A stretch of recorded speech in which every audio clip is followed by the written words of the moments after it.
Well, hello there, and welcome to the UFHL Free Agency Special. My name is Dean Millard, proud owner of Duckman's Domination, behind, in front, even repping the Duckman's green. And of course, I can't do this show by myself. The insider, Larry Fisher, is with me as well. And holy moly, what a day. I mean, this has been an exciting day for NHL fans, certainly some NHL players, but a lot of UFHL owners impacted by what's going on and what is still happening, Larry. And what just happened before we came on the air was a big trade, like we're going to see in the UFHL, a team simply shedding cap. Take it away.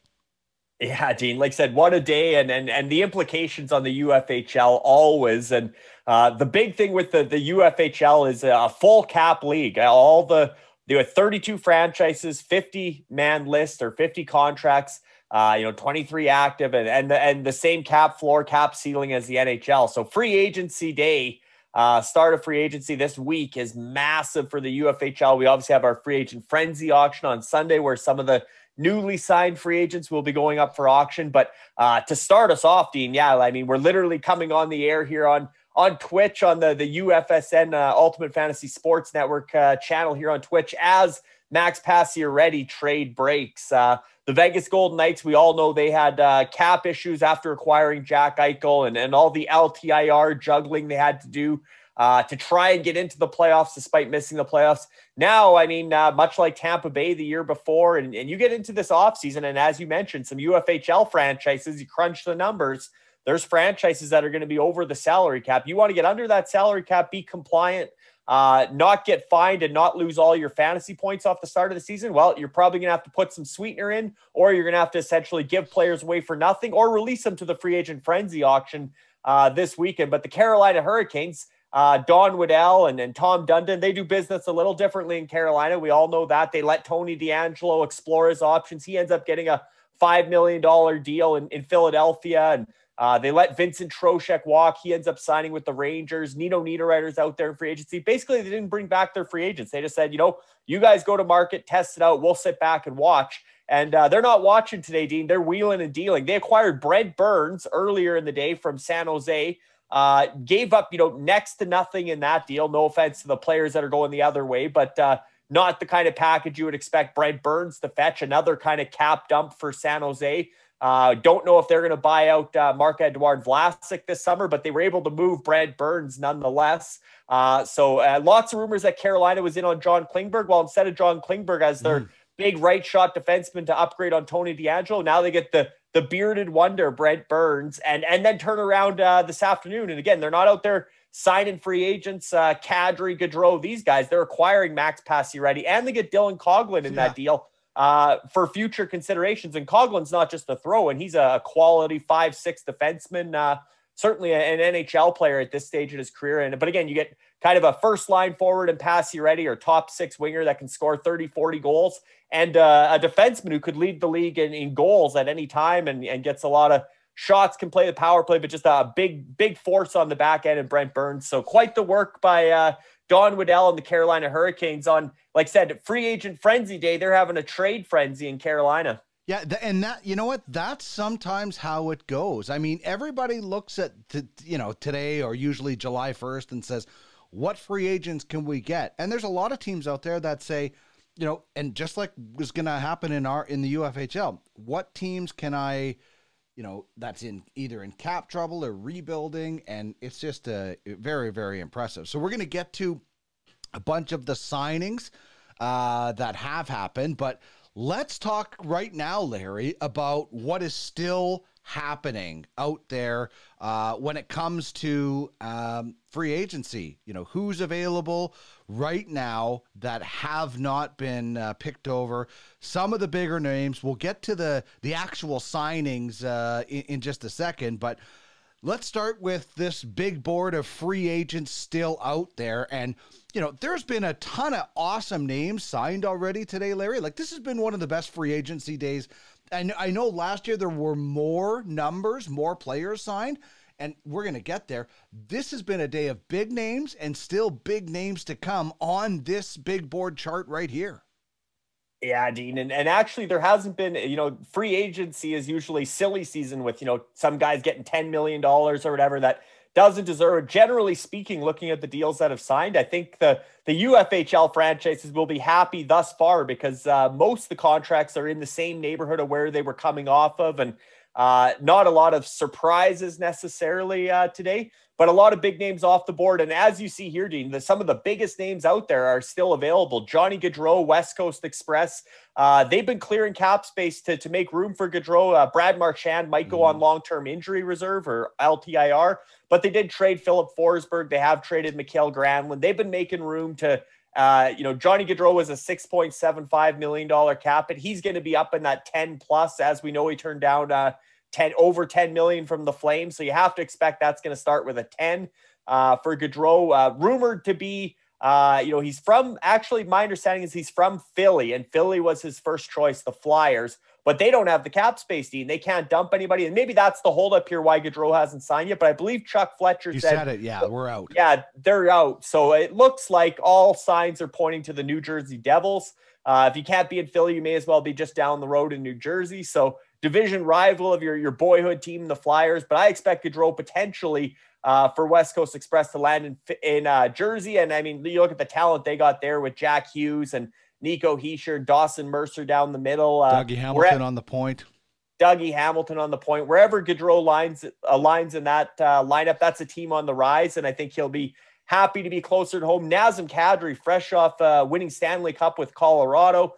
The Grizzlies, obviously, he was at 4.5 million. He's going to double that, Dean. I'd be shocked if it doesn't start with a 9. I don't know if he'll get to 10, but for the Grizzlies, that's something they had to be aware of. They made some moves in the recent weeks to kind of get ready for the big Nazem Kadri raise.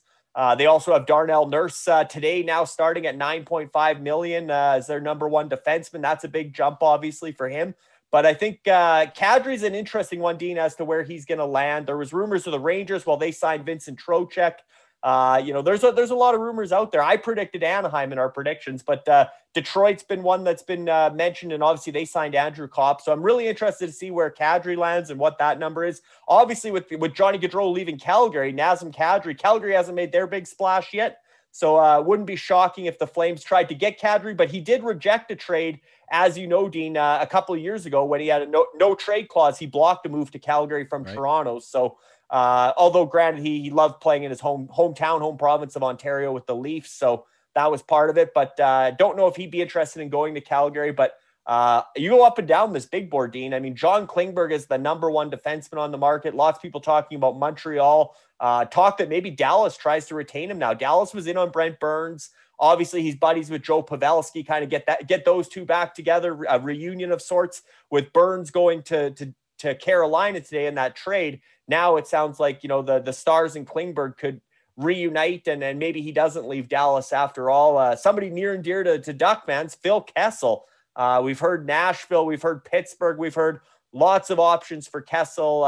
Again, he's coming off an $8 million contract. Dean, the good news for Duck fans is Phil Kessel won't be getting $8 million on his next deal. Probably closer to half that. He'll be lucky if he gets 5 or 6, but probably somewhere in that 4 to 5 range, I'm guessing, based on the market today. Another big name, or two-time Stanley Cup champ, lost in the final this year. Bit of a surprise he went to market.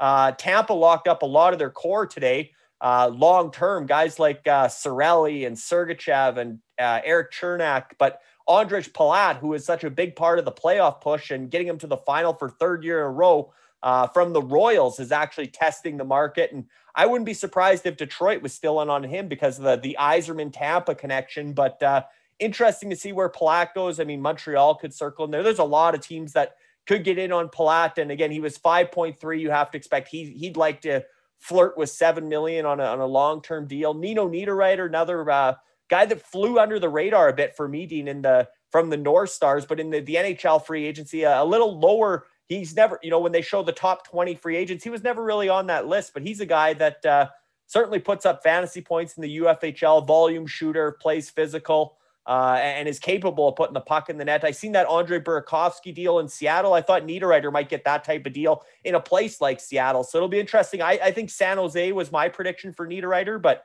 Mike Greer said expect him to add some guys that are heavy players, physical players, kind of like Mike Greer was in his playing days. Well, that's Nino Niederreiter to me. So if I'm predicting Niederreiter, I could see him ending up in a place like San Jose. I was thinking Anaheim too, but they actually signed Frank Vetrano, who again plays that heavy volume shooting kind of game. And then a guy, PK Subban, lots of intrigue there, coming off a $9 million contract like Phil Kessel. The Yetis just acquired PK Subban for Ryan Suter and a couple second-round picks. A bit of a cap dump on Suter, but also the expectation that Subban is probably going to pick a spot he really wants to play and play for a low cap hit, probably, $3 million or less potentially at this stage in his career. I mean, maybe he gets that $4 or $5 million again, depending if there's multiple teams interested in PK Subban. He's had a tough go with back injuries, but unlike Shea Weber, that big 1-for-1 trade, Weber obviously heading to retirement via LTIR. Subban not far behind as far as body breaking down and injuries, but he's still a big name on the free agent market. And then a guy that was a big impact player for Calgary this year, Dean, and in a contract year, was Nikita Zadorov, a big physical defenseman for Rock Republic. Again, a guy that puts up some fantasy points in the UFHL. $3.75 million. Subban's coming down to that range. I think Zadorov could flirt with that $5 million range, especially when you see guys like Ben Sherratt getting 4.75. You have to think Zadorov's probably a cut above there with how physical he is and still in his prime. Paul Stastny and Ryan Strome, kind of veteran guys that I think veteran centerman. There's such a premium on centerman, depending what happens with David Krejci and the Bruins if he comes back. Patrice Bergeron obviously would be on this list, but we all expect that's a slam dunk. He's a Bruin for life, or he's retiring, or whatever the case. But expectation that Patrice Bergeron stays in Boston, and it sounds like David Krejci's coming back. But if not, Paul Stastny, Ryan Strome would potentially be options for the Bruins. But quite a few big names still out there, Dean. And then interesting guys too that aren't on the big board. Guys like Dylan Strome. RFA didn't get a qualifying offer for the Eliminators. Where does he end up? Evan Rodriguez from the Gators had obviously a career year, a high shooting percentage, and a contract year. He won't be back in Pittsburgh. Where does that leave him? He's good buddies with Jack Eichel. Vegas has cleared some space. Could they bring him in? Who's looking at guys like Danton Heinen? Some of these RFAs that weren't qualified, right? Danton Heinen's from Duckmans, Sonny Milano from the Assassins, Sam Steele, a guy that was under $1 million. I think his qualifying offer is over $1 million, but he made less than $1 million last year for the Tornadoes. He didn't get qualified. Neither did Rudolph Balcers from the Godfathers. And then a guy like Yanni Kukkonen from New Jersey, they bought him out at $1.8 million. A guy that looked like he had so much promise. I know the North Stars, Dean, actually said prior to last season, he's one of our 2 franchise players. You're going to have to overpay to get Yanni Kukkonen because he was looking good with Jack Hughes to finish the season before. A year later, he's bought out and hasn't found a home yet to this point in free agency. But quite a big board. Obviously, the big names, Gaudreau, Kadri, and Klingberg at the top. All right. Let's say hello to everybody watching, by the way, joining us here on Twitch.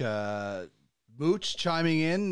Let's go. And Mooch is one of our good friends from the New York area that loves Canadian sports television. Like, he was so surprised at the actual coverage today, and it's pretty amazing when you think about it. I mean, it is one of the biggest days of the year for Canadian sports fans. What he was also surprised about is how small and how low these guys get paid as compared to the other sports, which is just because it's one of the smallest of the big 4. So anyway, hello to everybody. We'd love to hear your thoughts. Chime in with us on the chat here as we go. And that was a look at the big board of guys that are still out there. And we talked about this trade that just took place, Max Pacioretty, and Dylan Coughlin, I believe was the other piece, going to Carolina for future considerations. This has been a moving day of big names, and we just went through some of the big names that aren't there. Now, when you're a fan and you're watching and you're saying, oh wow, this team cleared out, my team cleared out this, and they signed this guy, it's one thing. When you're an owner of a professional fantasy franchise or a GM in a professional fantasy franchise, you look at this stuff so much differently. And I'll just tell you, from our point of view, we are, it's Duckman's Domination, ecstatic with the signings. And I haven't even checked to see if anybody else, but just the Kemper signing that we're going to get to, and Mark Stahl's signing, which is a minor signing, but is going to be so important down the road when you need those, it's basically almost like an entry level contract. It's so low. So this is what you're loving or hating, depending on who you are. I mean, like that Burakovsky contract, that's a really good contract if he was still in Colorado. I'm a little bit concerned that we're going to see the numbers dip like we've seen other players in Seattle. But it is quite interesting to see it all. Do you want to get to our predictions now of what we thought was going to happen and then get into what has actually happened? Yeah, we can run through. Obviously, we're having a predictions contest again, Dean. Our new partners at Dauber Hockey, very grateful to be partnering up with them, and they were nice enough to give us some, obviously we gave away a number of prospects reports, their fantasy prospects reports throughout our entry auction and our mock drafts there. And now we're doing a free agency predictions contest to give away some upcoming fantasy hockey guides from Dauber that'll be available on August the 14th. So we have 7 entrants there in that contest. Whoever gets the most out of their 10, basically they picked 10 players in the league where they're going to sign. Whoever got the most out of 10 will get that hockey guide. And you mentioned, Dean, the implications for the UFHL, and that's so big. We talked about Max Pacioretty of Dynasty and Brent Burns of the Battle Hawks, and how do those change of sceneries impact their fantasy stock in the UFHL is always such a big thing, almost as much as the contracts, is where are they going to play and what's their situation going forward. You mentioned Mooch being here with us, Dean. His Red Wings, he just became a fan of the Red Wings this offseason. Since the Cup, he announced he's a Red Wings fan. They were busy today. They would go out and sign Andrew Kopp and David Perron and Dominic Kubalik and Ben Sherratt, and they previously traded for and signed Ville Husso, and Steve Yzerman's been one of the busiest GMs, so no shortage of entertainment for Mooch. And he did make the joke, Dean, that the top end free agents, the guys that are at the top of our big board that we're thinking, wow, this is big money in hockey. Mm-hmm. They're getting paid like a middle infielder in baseball or a reserve bench player in the NBA, right? So hockey's not on that same pay scale level. But one thing to remember is that they did have a record year for revenues coming out of COVID this season, Dean. And projections are that $82.5 million ceiling is going to trend towards $100 million in the next 3 to 5 seasons. So I do think it's only a matter of time till an NHL star, whether it's McDavid's next contract in a few years or McKinnon even next year. I mean, he's probably going to sign his extension this summer. Somebody's going to get to 15 million, and then somebody's eventually going to get to 20 million. It's not going to be any of these guys on our predictions, unfortunately. Very popular predictions. Jack Campbell to the Oilers, Claude Giroux to the Senators, and Darcy Kemper to the Capitals, as you see here in my predictions. Dean also had the same 3. The vast majority, Dean, 7 for 7 got the goaltenders, Campbell and Kemper. Those were no secrets going into today. So all 7 entrants got Campbell and Kemper right. Interesting that Campbell, and again, we'll talk about them as we get into what's happened. Claude Giroux, I think 5 out of 7 had him going to the Senators. So not a lot of surprises amongst our predictions. The one thing I think is cool, Dean, when you look at just mine and your predictions, as you see here, you got Ryan Strome to the Oilers, and on my board, I got Dylan Strome to the Oilers. Dylan obviously played line mates with Connor McDavid and with the Erie Otters in the OHL, and Ryan Strome was one that got away under the Peter Chiarelli era when they traded Ryan Strome 1-for-1 for Ryan Spooner. Wow. And obviously bad trade, and maybe there is a second go round with Ryan Strome because he was well liked by the Oilers. The players didn't like to lose him, so perhaps he could circle back, or maybe brother Dylan ends up in Edmonton. But yeah, as I mentioned, Nito Niederreiter to the Sharks was one of mine.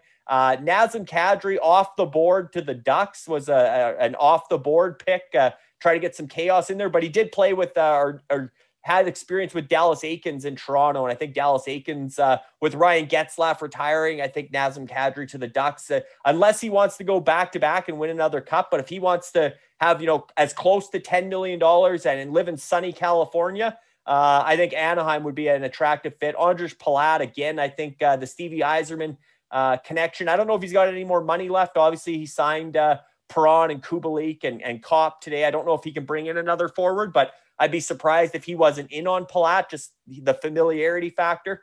Gaudreau to the Devils, that seems like a strong possibility. And then the last two on my list are big X's already, Dean. Max Domi, he's not coming home to play for the hometown Leafs where Dad Ty was the enforcer and such a legend in Toronto. Max Domi is going to another Original Six franchise, signed with the Chicago Blackhawks. And Colin White, lots of connections to Montreal. Montreal's new GM, Kent Hughes, was Colin White's agent before Hughes went into hockey ops. So that sort of made sense. But Colin White actually signed a 1 year, $1.2 million deal with the Florida Panthers as sort of a bit of a low risk signing there for Florida. And they've had a good day as well. Not chasing the big guys, but filling in some nice low contracts. They lose a guy like Mason Marchment who gets almost $5 million. You bring in a guy at Colin White at 1/4 of the price, and potentially Colin White could replace some of the production that a guy like Mason Marchment brought last year. But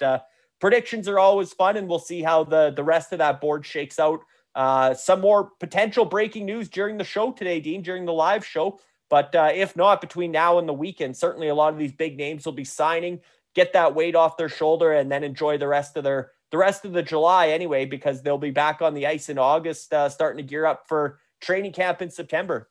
Yeah, I'd be surprised if Kadri signed today. I think they're probably just taking every offer, going back to teams. They're the biggest fish out there, right? Well, like Johnny Gaudreau is a bigger fish, but Johnny Gaudreau, the Flyers are out. He's going to New Jersey. It's just probably a matter of getting the fine details.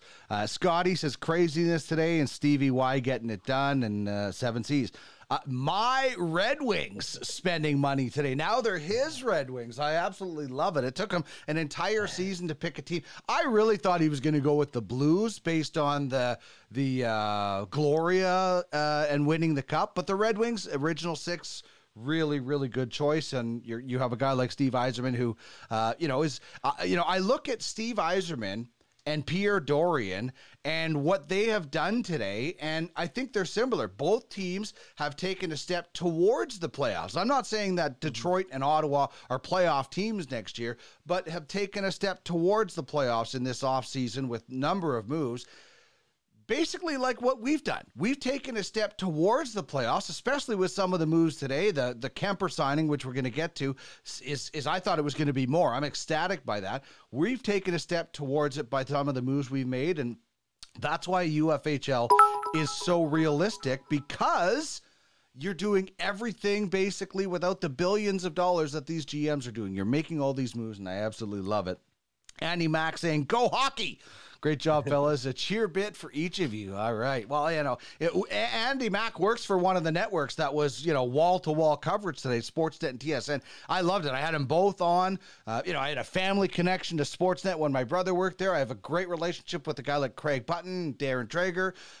Ray Ferraro is a former Wheat King, so it's hard to pick between the two, but it's great that we have that choice. And I don't know. I think it's absolutely beautiful days like this where, we can celebrate. And if you have air conditioning and you're in the West, you're escaping the kind of heat that's going on. So I think this is a fun day, especially with how involved our franchises get.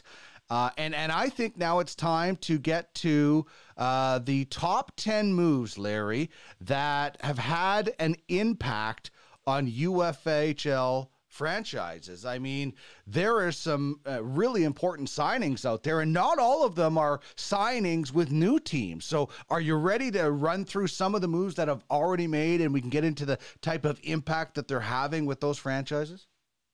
Absolutely, Dean. And one last thought on the Seven Seas Red Army and Mooch becoming a Red Wings fan.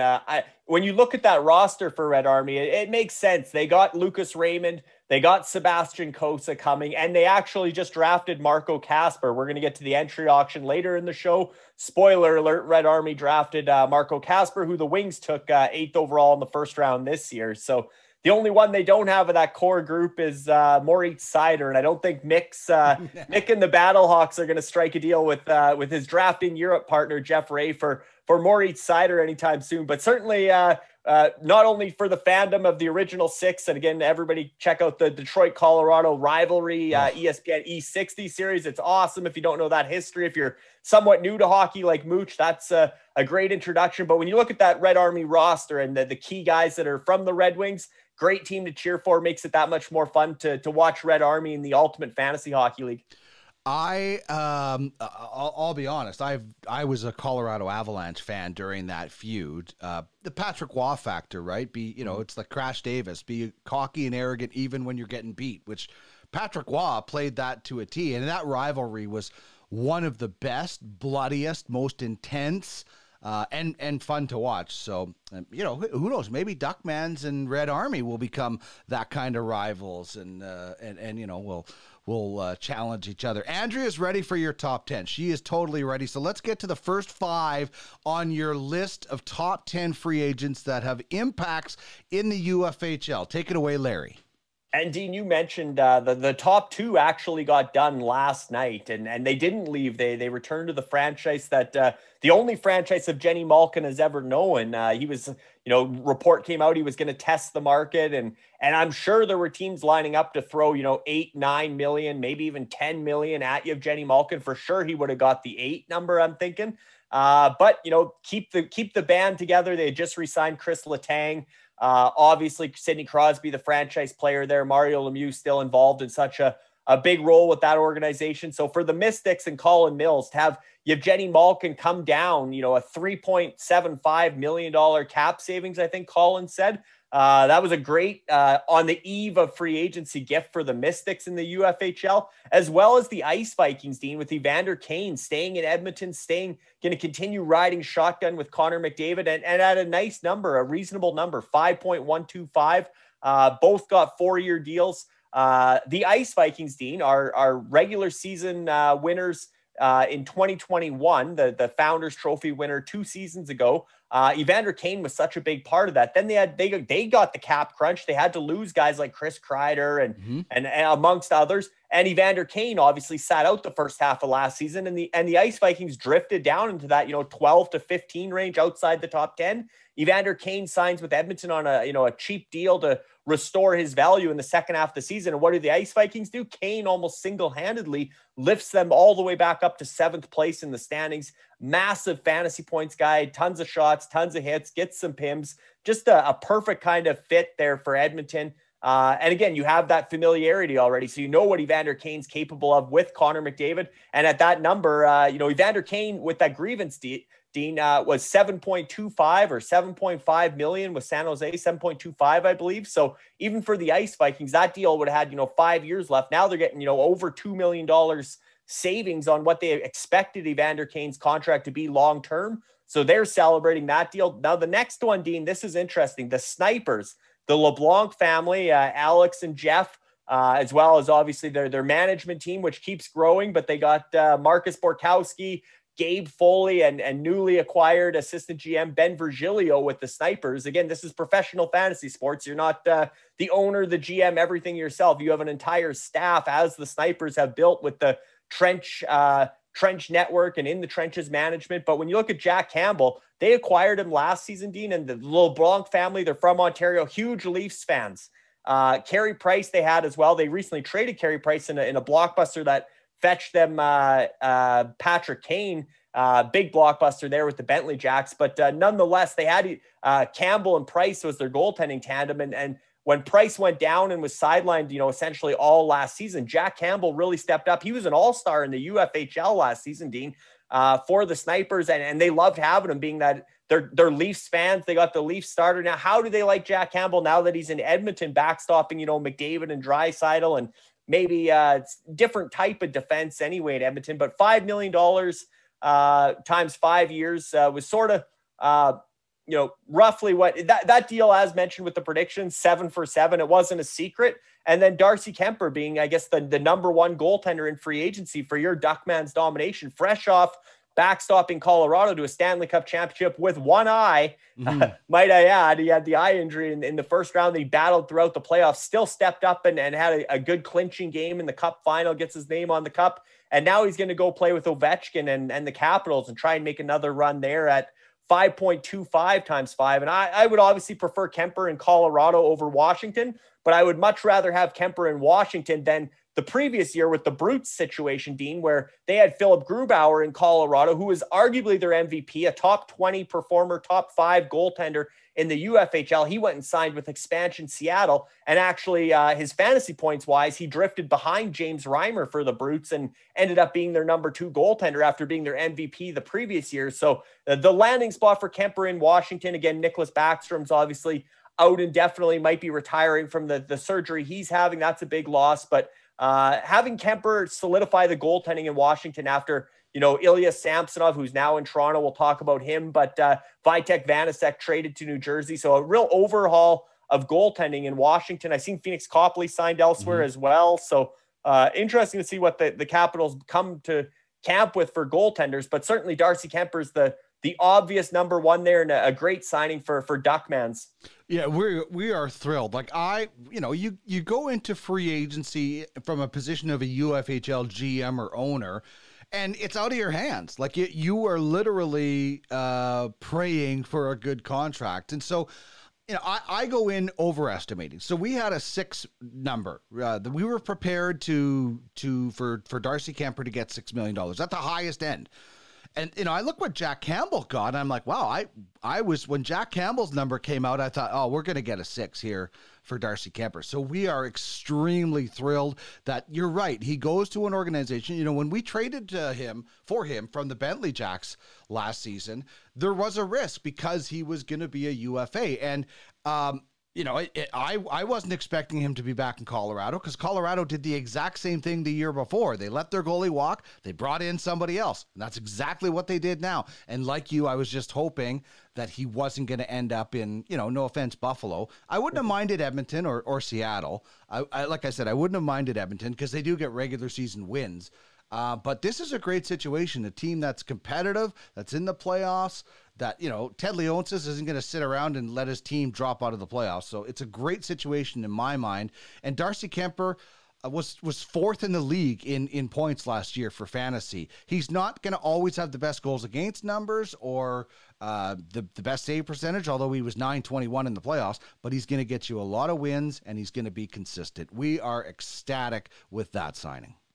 And you mentioned, Dean, you let your goaltender go if you're Colorado and you bring in a new goaltender, Alexander Georgiev, who is the backup to Shesterkin with the Rangers. And, good foresight by the Eliminators. They were sitting, Dean, with their goaltending tandem was Martin Jones and David Rittich. Rittich is actually now potentially the backup in Winnipeg. He signed with your Jets today behind Connor Hellebuck. But they went out and gave up a first-round pick for Alexander Georgiev a couple months ago or a month ago, coming out of the playoffs anyway. I guess that's only a few weeks ago now, but raised a lot of eyebrows in the UFHL. Oh, wow, first round pick for Georgiev. Now, all of a sudden, him and Frank Coos or Pavel Francois are going to battle it out for the starting job in Colorado, and Georgiev might be the go-to guy there potentially, depending how that crease shakes out for the Avs. But great foresight for the Eliminators, and Georgiev re-signed just prior to free agency at a $3.4 million cap hit. So now they have, Martin Jones and David Rittich, potentially out of their crease. And they also acquired a guy like Logan Thompson, who well from the Brandon Wheat Kings, who, depending what happens with Robin Lehner, down the stretch, Logan Thompson was the starter in Vegas and got a lot of good NHL experience in. So he'll probably be on the big club there in Vegas. So all of a sudden you go from Martin Jones and David Rittich to Alexander Georgiev and Logan Thompson. If you're the Eliminators, you're pretty happy about that the change in goal there. And you see Claude Giroux going home to Ottawa, Dean, from the Gators, down to $6.5 million for his cap hit. So a little bit of relief there. But Ottawa, you mentioned Pierre Dorian, the offseason they're having with DeBrincat. And, and I don't think they're done yet. But they that Ottawa team, and we talked about it leading up to the entry auction as well, when that trade, and when we were doing the live show for the NHL draft watch party, we talked about, because the DeBrincat trade happened that day, but we talked about having success. Well, a guy like Tim Stützle is still under $1 million on his ELC, and while all these young guys, Batherson and Norris and, all Brady Tkachuk, all these guys are just entering their prime. And I think Claude Giroux will be such a leader there in Ottawa, and he'll be happy to be home. I think that's going to be a great fit for Giroux.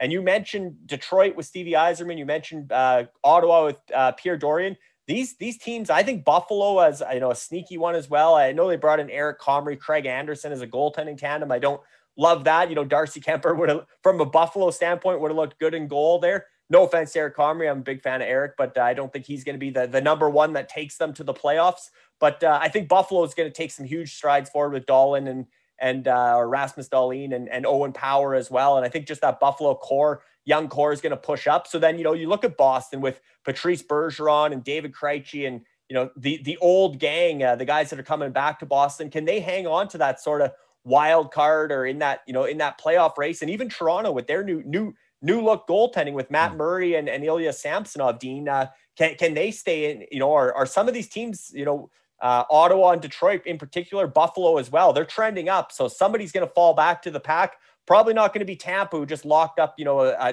number of their core players for 8 years. They're in great shape long-term they can win with the guys they got. And Florida isn't going to take too much of a step back either. So Toronto, Boston, you're going to have some competition this year. It's not going to be a cakewalk to a playoff spot in that Atlantic division with the way Buffalo, Ottawa, especially, and Detroit are trending up. Yeah, I think there's going to be some movement. I don't know, like I said, if Ottawa or Detroit are there yet, but I really like that top six in Ottawa. I like the Giroux signing. I think it, as much as it will do on the ice, it's going to help bring those guys. Claude Giroux, not a lot of negative things said about Claude Giroux in his NHL career. Good teammate, good veteran. Good ambassador. So I really like that. You add in Jake Sanderson this year for the Senators. It's going to help. Buffalo signing every goalie except for UPL. So from a Duckman's perspective, I'm expecting UPL. We were looking into this season saying it's going to be our backup goalie behind Kemper. Well, he now has to battle Eric Comrie and Subban and Craig Anderson to get some crease time. So Buffalo is getting as much goaltending depth that they can, and I don't blame them. And then they'll see who wins. Who's going to be. It's not Craig Anderson, obviously, but is one of these guys? Can one of these guys take the mantle? And maybe this is a way to push UPL to say, hey, you're not just going to be given the backup job. You're going to have to work for it. And then you mentioned the goaltenders in Colorado. Jonas Johansson signs back in Colorado as well, who he originally was, and then they lost him on waivers. So, teams are going into some goaltending by committee approaches. One is the Stanley Cup champion. The other is at the bottom of the barrel in the Buffalo Sabres, but kind of both taking the same approach. I mean, are you looking? I'm not confident in the Colorado Avalanche goaltending this year compared to last year. The drop from Grubauer to Kemper wasn't a drop. The drop from Kemper to what they're going with now, I think Georgiev has potential, but I wouldn't be exactly confident if I was an Avs fan. Yeah, and I think they don't think Justice and Noonan is too far off. He's their goaltender, the future goaltender in waiting. He was really good in the AHL this season. I think if Frank Hughes and Georgiev were to falter, I think they think and Noonan's close to being ready, and he obviously was a standout for Finland at the World Juniors. Another Finnish goaltender like UPL, and that Buffalo goaltending, Dean, is fascinating to me. Fellow UPL owner in a dynasty league, so something I pay close attention to because they also have Eric Portillo in Michigan and Devin Levi in Northeastern, two of the top goaltenders in college hockey. They're going back to play college, but they're going to they have to sign next year. They go UFA. At least Portillo does. So, they got those two coming in. And guess who took the first goaltender off the board in the NHL draft this past week? Buffalo. They took Tobias Leinonen, another big, almost a clone of UPL, 6'5" Finnish goaltender.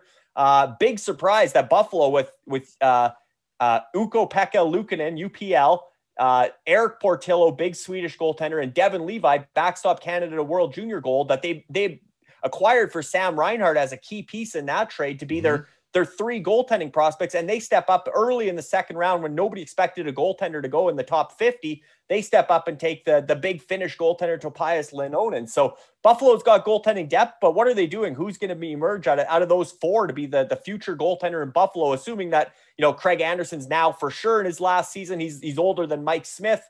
And obviously Eric Comrie, a 2-year deal there, but he's going to be sort of the gatekeeper for whoever becomes the next goaltender, kind of like what Detroit did with Ville Husso, signing him to a 3-year deal. Alex Nedeljkovic there in Detroit, but they're just keeping the seat warm for Sebastian Cossa, providing he rebounds from an up and down year with the Edmonton Oil Kings. I say up and down year, but Sebastian Cossa gets a shutout in the WHL championship clinching game. But he wasn't the starter at the World Juniors, didn't have a great year. But here you see more goaltenders, Dean, of interest. And you talk about a franchise that doesn't have a backup goaltender in the UFHL, Blades of Steel. Now all of a sudden their franchise player is Austin Matthews. And now all of a sudden they have the Leafs goaltender potentially in Ilya Samsonov. And I love that signing for Toronto, Dean. I was shocked that Washington, I think they just needed a change of scenery, but they didn't qualify Ilya Samsonov, who was a top 20 or top first-round pick a number of years ago with all those awesome Russian goaltenders, Vasilevsky, Shesterkin, Sorokin, the list goes on and on. Ilya Samsonov, as a first-round pick, was supposed to be one of those. A bit of a reclamation project for Toronto, get their goaltending coach working with him. But to me, that's a perfect gamble after you do an even bigger gamble by letting Jack Campbell leave, who was so good in that playoff series against Tampa, including Game 7, save for save with Vasilevsky. And such a guy with his interviews and his press conferences, you just thought Jack Campbell was, a Leaf for life, right? He just seemed like everybody loved him, and they picked him up when he had a bad game, and he took all the blame on himself. Just like I said, great teammate. Shocked that they let Campbell go and that they trade for Matt Murray. And again, this is sort of the hill that Kyle Dubas could die on now with Matt Murray. He loves his former Sault Ste. Marie Greyhounds. That's where he came up from, as did Sheldon Keefe. Dubas was the GM there. Keefe was the coach with Sault Ste. Marie when Matt Murray was the goaltender in the OHL with the Greyhounds. And obviously, Matt Murray had success, won some cups in Pittsburgh, but has struggled lately. They acquired Matt Murray, but the insurance policy, or the gamble number 2, if Matt Murray's gamble number 1, is Ilya Samsonov. And when you step back and look, hey, you got Matt Murray and Ilya Samsonov. As of today, they're both question marks, but a year ago or 3 years ago, you'd be drooling over that goaltending tandem of Murray and Samsonov. And at the price, they're combined under $7 million, $6 million, $6.5 million. So I like what the Leafs did in goal. And then you look at Blades of Steel again. They're excited probably about Samsonov, but now another Leaf that they had on their roster, Ilya Mikheyev, is no longer a Leaf. He's on his way to Vancouver, signs a pretty big deal, pretty big cap hit with the Canucks. But I really like that move for Vancouver, Dean. Again, he's not that proven, but they just signed Andrei Kuzmenko out of the KHL. Who better to learn from than a guy like Ilya Mikheyev, who's just such a hard worker? And you got another young Russian there in Vasily Podkolzin, who's also a real grinder, wins board battles, awesome on the cycle. I think between Mikheyev and Podkolzin, they'll really help acclimatize Andrei Kuzmenko to North American hockey. And all of a sudden, Vancouver was all about the Swedes when the Sedin twins were leading the franchise, and Edler on the back end. And now a Swedish GM with Patrick Alvin. They did draft a Swede in the first round again, Jonathan Lekaramäki, and obviously have guys like Nils Hoglander and Elias Pettersson. So they're not going away from Sweden, but Little Russia's emerging there too with now Ilya Mikheyev of Blades of Steel joining Andrei Kuzmenko, who obviously was a big signing for the Grizzlies. And when you get Kuzmenko, one of these KHL veteran guys coming over, 24 years old, $975,000 cap hit, Dean, and waiver exempt. That's just gravy for the Grizzlies to have that kind of potential middle six impact player. And then obviously Mikheyev for Blades of Steel fitting in there as well. So different look for Vancouver. They didn't trade Brock Besser. They re-signed him. They didn't trade JT Miller, at least not yet. They haven't traded Connor Garland yet. And when I look at that depth chart, I might ride this out and, keep talking to Miller about an extension, but ride this out and maybe let Miller go to be, either a rental at the deadline or see what this team can do, because Miller really is the driving force offensively, even more so than Pettersson this past season for Vancouver. And I look at that team on paper, I think, they could make some noise in the Pacific, especially with Calgary losing Johnny Gaudreau, potentially trading Matthew Tkachuk, as the rumor mill has it. If Calgary takes a step back, I wouldn't be surprised if Vancouver takes that step forward next season if they decide to hang on to JT Miller. All right, let's check in with the chat. Everybody joining us here on Twitch, we appreciate you all joining us here, and we have a ton of great content coming up throughout the summer and getting into the fall. Scotty says Unrivaled is phenomenal, and it really is. Like, it is one of the best. And that was such a hated rivalry. So for sure, check it out. Mooch says, great job, guys. This is great for me to improve my learning curve. I love that we have people that are in professional fantasy hockey that are learning. And how are they learning? Because they hired competent people. Like, you know, there could be some people that wouldn't check their ego at the door and say, I'm buying a franchise and I'm going to run it. And Mooch was smart enough to say, I don't know enough about hockey to spend the amount of money we're spending on this franchise. And so he's learning. Maybe someday he'll pull the Jerry Jones and become the GM and the owner. I'm not really sure. I think his franchise is in terrifically capable hands, but he's learning as he goes, and you know, something like this is hopefully helping him out, so that's good. Tony says, hey guys, looking good today.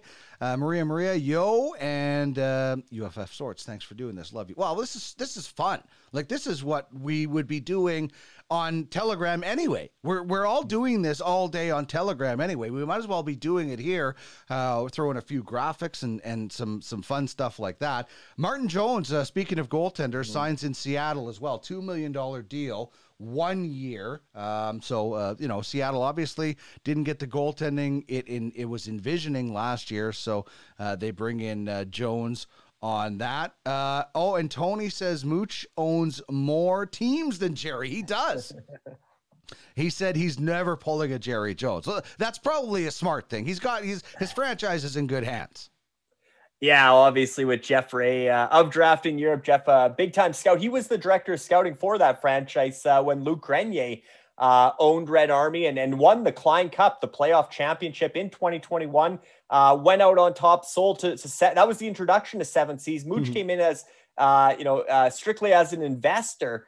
Seen the potential of the platform, didn't know much about hockey, or Mooch will tell you nothing about hockey, but seen the potential of the platform. Knew football was coming, knew baseball was coming, knew basketball was coming. Sports he's more familiar with, more passionate about, but wanted to get a feel for the platform by dipping his toes in with hockey. Loved what we have going with the UFHL, and now owns 10 franchises in UFFS and has a college football draft for the Seven Seas Wrath on Saturday. So just look at the weekend. You got the Seven Seas Wrath college football draft. You got the trying to think, not the Midnight Riders, that's in baseball, but you got the UFBA entry auction, and the Fury just won the American Football Legends League Championship. Just did the trophy reveal today in the Legends League. I mean, you look at Seven Seas, and again, don't know why I'm drawing blanks on the UFBA franchise name, but there's so many to remember with Seven Seas, but definitely they're a big time contender in UFBA.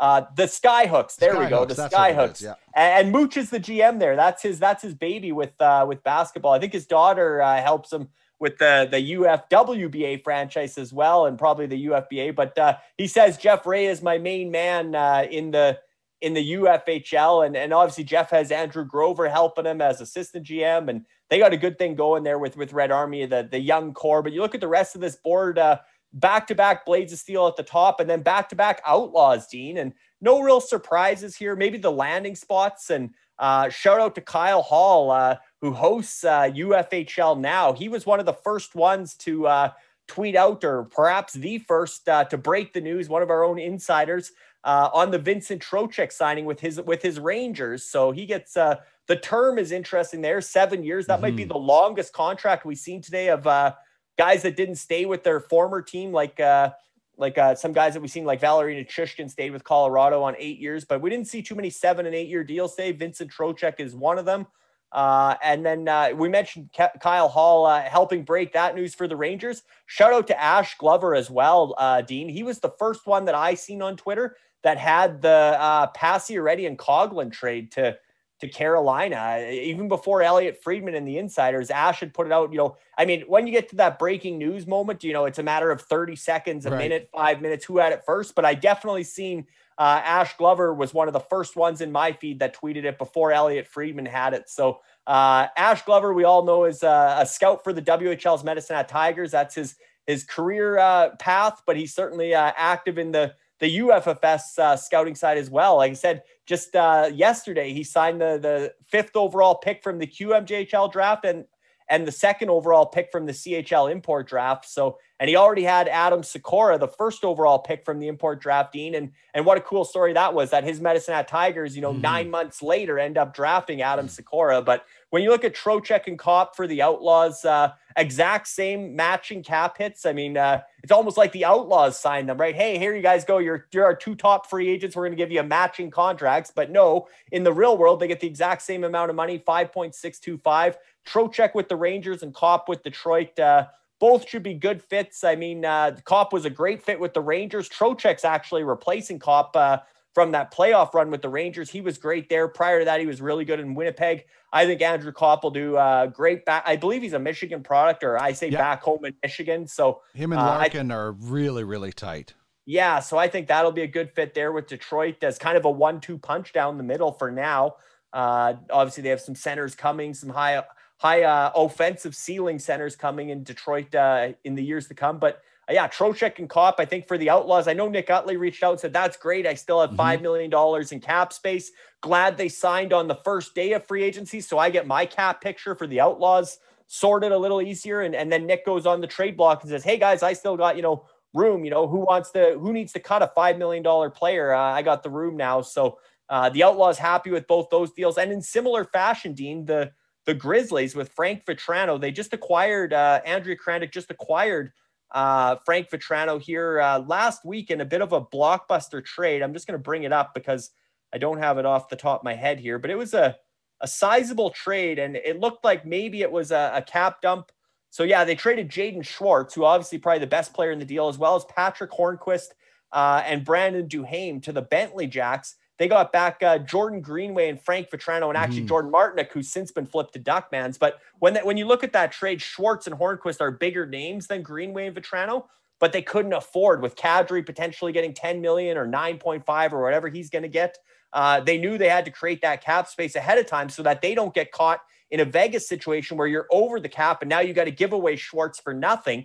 Instead, you trade Schwartz and you get back Greenway and Vetrano. And now Frank Vetrano lands at a nice cap hit, $3.65 million, 3 years with Anaheim. I think that'll be a good fit for him as, again, another one of those volume shooter kind of players. And, the Grizzlies have been doing cap management all along to prepare for the inevitable Darnell Nurse going to $9.5 million as of today. That's such a big jump and a big cap hit for their number one blue liner. And obviously Kadri's probably going to get a similar cap hit. They already have Leon Draisaitl at $8.5 million. There's only so much Connor Hellebuyck in goal. There's only so much cap space to go around in the UFHL, just like the NHL. So earlier we saw them trade a guy like Adrian Kempe in the midst of a big breakout year for Ryan Hartman with a little more cost certainty on the cap hit and term.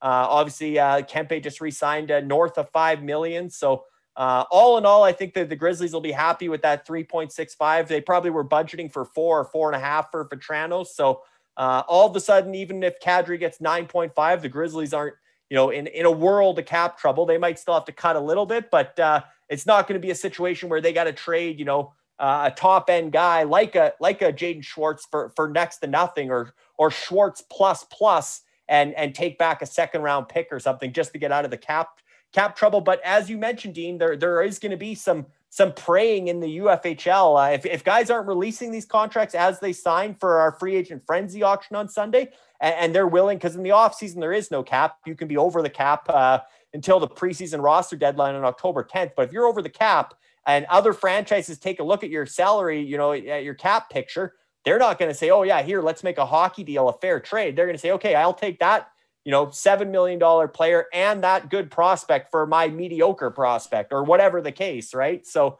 the cap is so important, and the Grizzlies have done a good job managing it to this point to prepare for Kadri's big blockbuster deal, as well as obviously Darnell Nurse's big raise to become higher paid than their face of the franchise, Leon Draisaitl. Well, and that's, you just saw Vegas do that today. They gave away a good player and another piece because they're in cap hell. I mean, Kelly McCrimmon's given things away for future considerations. So, we're if we had future considerations in the UFHL, you would see that this summer. Like you're going to see teams giving away for a prospect they don't care about. And then, they, whatever it might be, or a player like we just traded for Jordan Martinook with the Grizzlies, and we traded a goalie that went back to the Czech Republic and William Lagesson.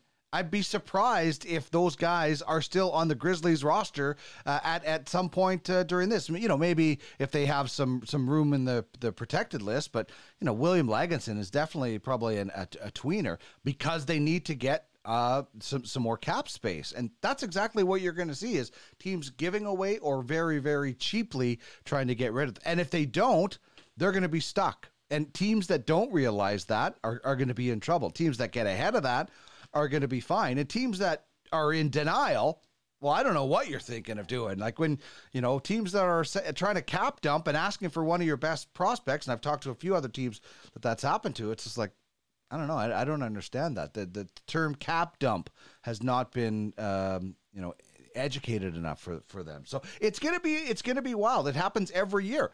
We got Dougie Hamilton at a decent price last year. He's got a big contract, and it'll happen to us eventually. I hope it happens to us because then that means we have a lot of really good players and we're getting to a point. So it's always going to happen. That's how good teams get better. And it's how bad teams try to stay on, or it's how bad teams get better. And it's how good teams try to stay on top. Managing the cap is half the battle, maybe more than half the battle as a general manager in the Ultimate Fantasy Hockey League. And that's why so many of these franchises, as you mentioned, have hired GMs, aspiring guys that might want to be an NHL GM someday, or people that have had past experience in real world hockey ops positions, guys that are almost like a capologist on the staff, right? To look ahead. Okay, what's our cap picture today? What's it going to be this summer with the free agency, and what's it going to be down the road? And now there's two ways to go about it, Dean. There's the be proactive, like the three ways to go about it, I guess. Be proactive like the Grizzlies, make your trades in advance, take your losses on Martinook, take your losses on Schwartz, but have that cap space there for Kadri and for, Vetrano and whoever else needs a new deal, so that you're not, over the cap and panicking. Then the second way to go about it is just sit back and let the cards play out the way they are, end up over the cap and pay the price to get back under, to get cap compliant before that. August 10th or October 10th, sorry, is a long ways away on the preseason roster deadline. You got a couple months to negotiate deals to get under the cap. Obviously, you're going to have to probably part with some sweeteners. Or the other deal, Dean, or the third route you can go is the way the Ice Vikings did last year with a guy like Jamie Oleksiak. Step back, cut your losses, right?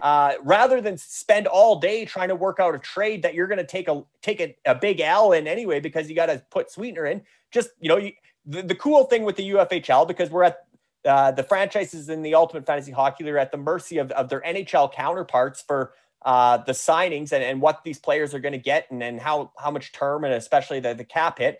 So you're sitting back and watching, but the rule we have in the UFHL, Dean, is if your player signs, if Vincent Trocheck signs for $5.625 million today, and the Outlaws are all of a sudden over the cap by $4 million, and everybody knows it, they have 24-hour window. Every franchise does before that, when that contract kicks in, when that signing happens, when the team announces it, the NHL team, you have 24 hours to decide whether you want to, obviously, you automatically retain the contract if you don't make an announcement, but you have 24-hour window, Dean, to walk away, to release that player to the free agent frenzy auction on Sunday. We haven't seen much of that today yet. Last year we did, Dean. Last year we had, Philip Deneau signed that big deal. Well, people thought it was a big deal in LA coming from Montreal. He got released to free agency. He had a great year for the Eliminators. They picked him up in the free agent frenzy. Great year for the Kings and the Eliminators.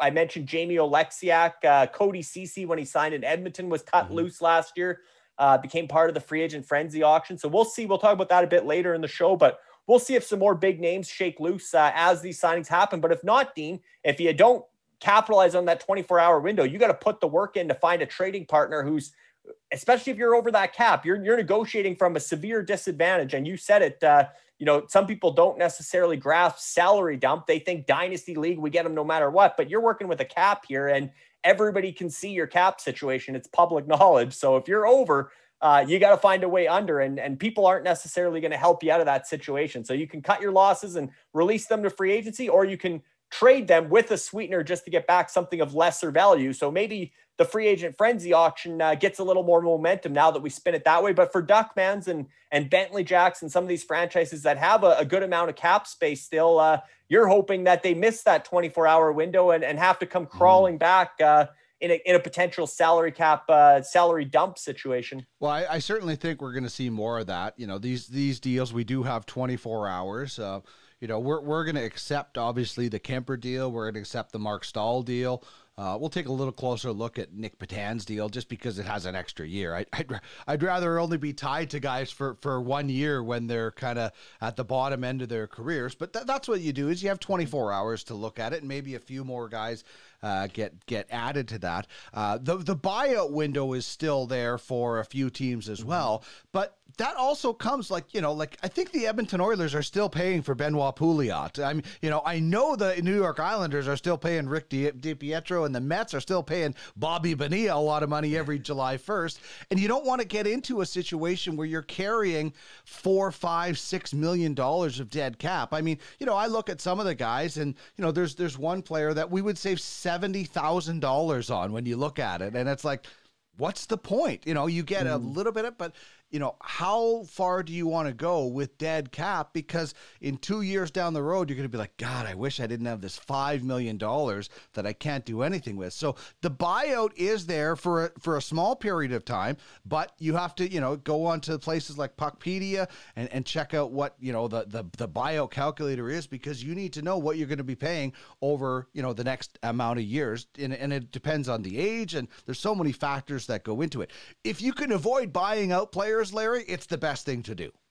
Absolutely, Dean. And it is a tool, though, right? Much like the NHL, we try to mirror the real world as closely as possible here at UFFS and within the Ultimate Fantasy Hockey League. So buyouts are an option. It comes with the same cap recapture penalty, as you mentioned, Dean, as the NHL, which, generally speaking, is twice the term. So if they have 2 years left, you pay them for 4, but at, depending on their age and their entry level and stuff, depending where they came in at on contract wise, determines the cap hit going forward. But last offseason, there were 0 buyouts in the UFHL, which was somewhat surprising. I know there are some franchises looking at buyouts and asking about the calculator, where to find it, seeing what those cap hits would be.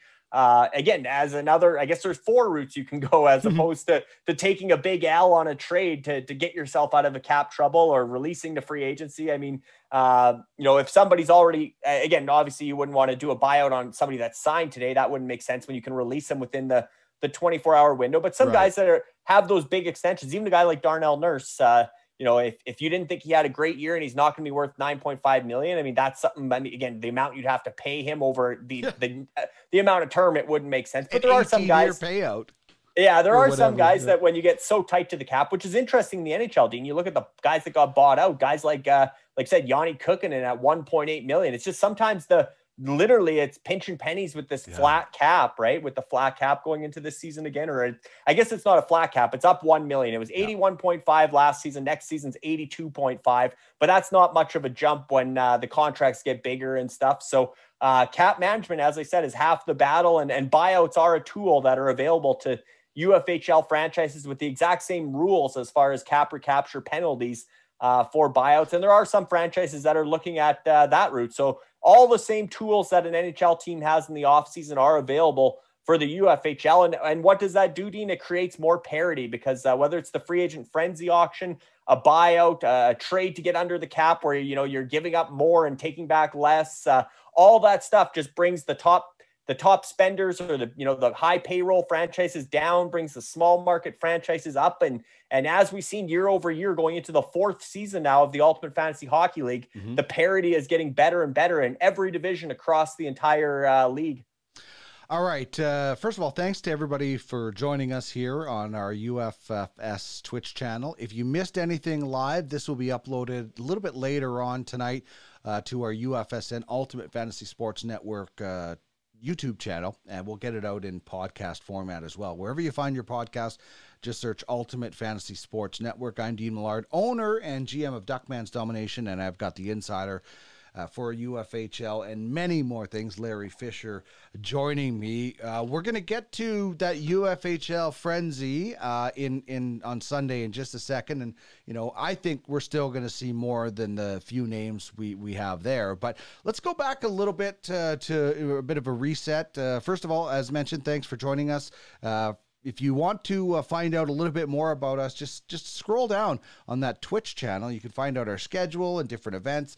We've got a lot of fun stuff coming on. You can find out how to get involved, whether it be a scout or try to put your name in for any of our sports as a GM. We have a lot of fun, and it's a great community to be a part of. So scroll down and check out all that information while you're watching us here. But let's take a look at what we're kind of calling the Larry's big board of free agents here that are still out there, and we expect at some point, like I said, I think Kadri's going to take the longest, and I'm not sure what's going on with the Gaudreau, because it sounded like the Columbus Blue Jackets offered what, 12 million or something like that over 7 years. Like, there was a ridiculous number. I got to find that tweet. But Johnny Gaudreau is the biggest name out there. I'm just surprised he's not already a New Jersey Devil. So, Dean, what I'm thinking when we're talking about Johnny Gaudreau is sometimes with these announcements, what do they like to do? They like to fly him down to Jersey, parade him out in a press conference with a Devils jersey on. Here's the new face of the franchise. So maybe he's just in transit and he's not in New Jersey yet. Maybe he was back in Calgary doing the grind. Wait a minute. With Brad Elliot Shirley. Friedman just tweeted out 1 minute ago, Johnny Gaudreau is going to Columbus. There you go. Wow. So curveball. Elliot Friedman 1 minute ago. And this is Elliot Friedman with the blue check mark. I've been burned before. I asked Ralph Kruger about a Dustin Penner trade that was from a fake Nick Kiprios account.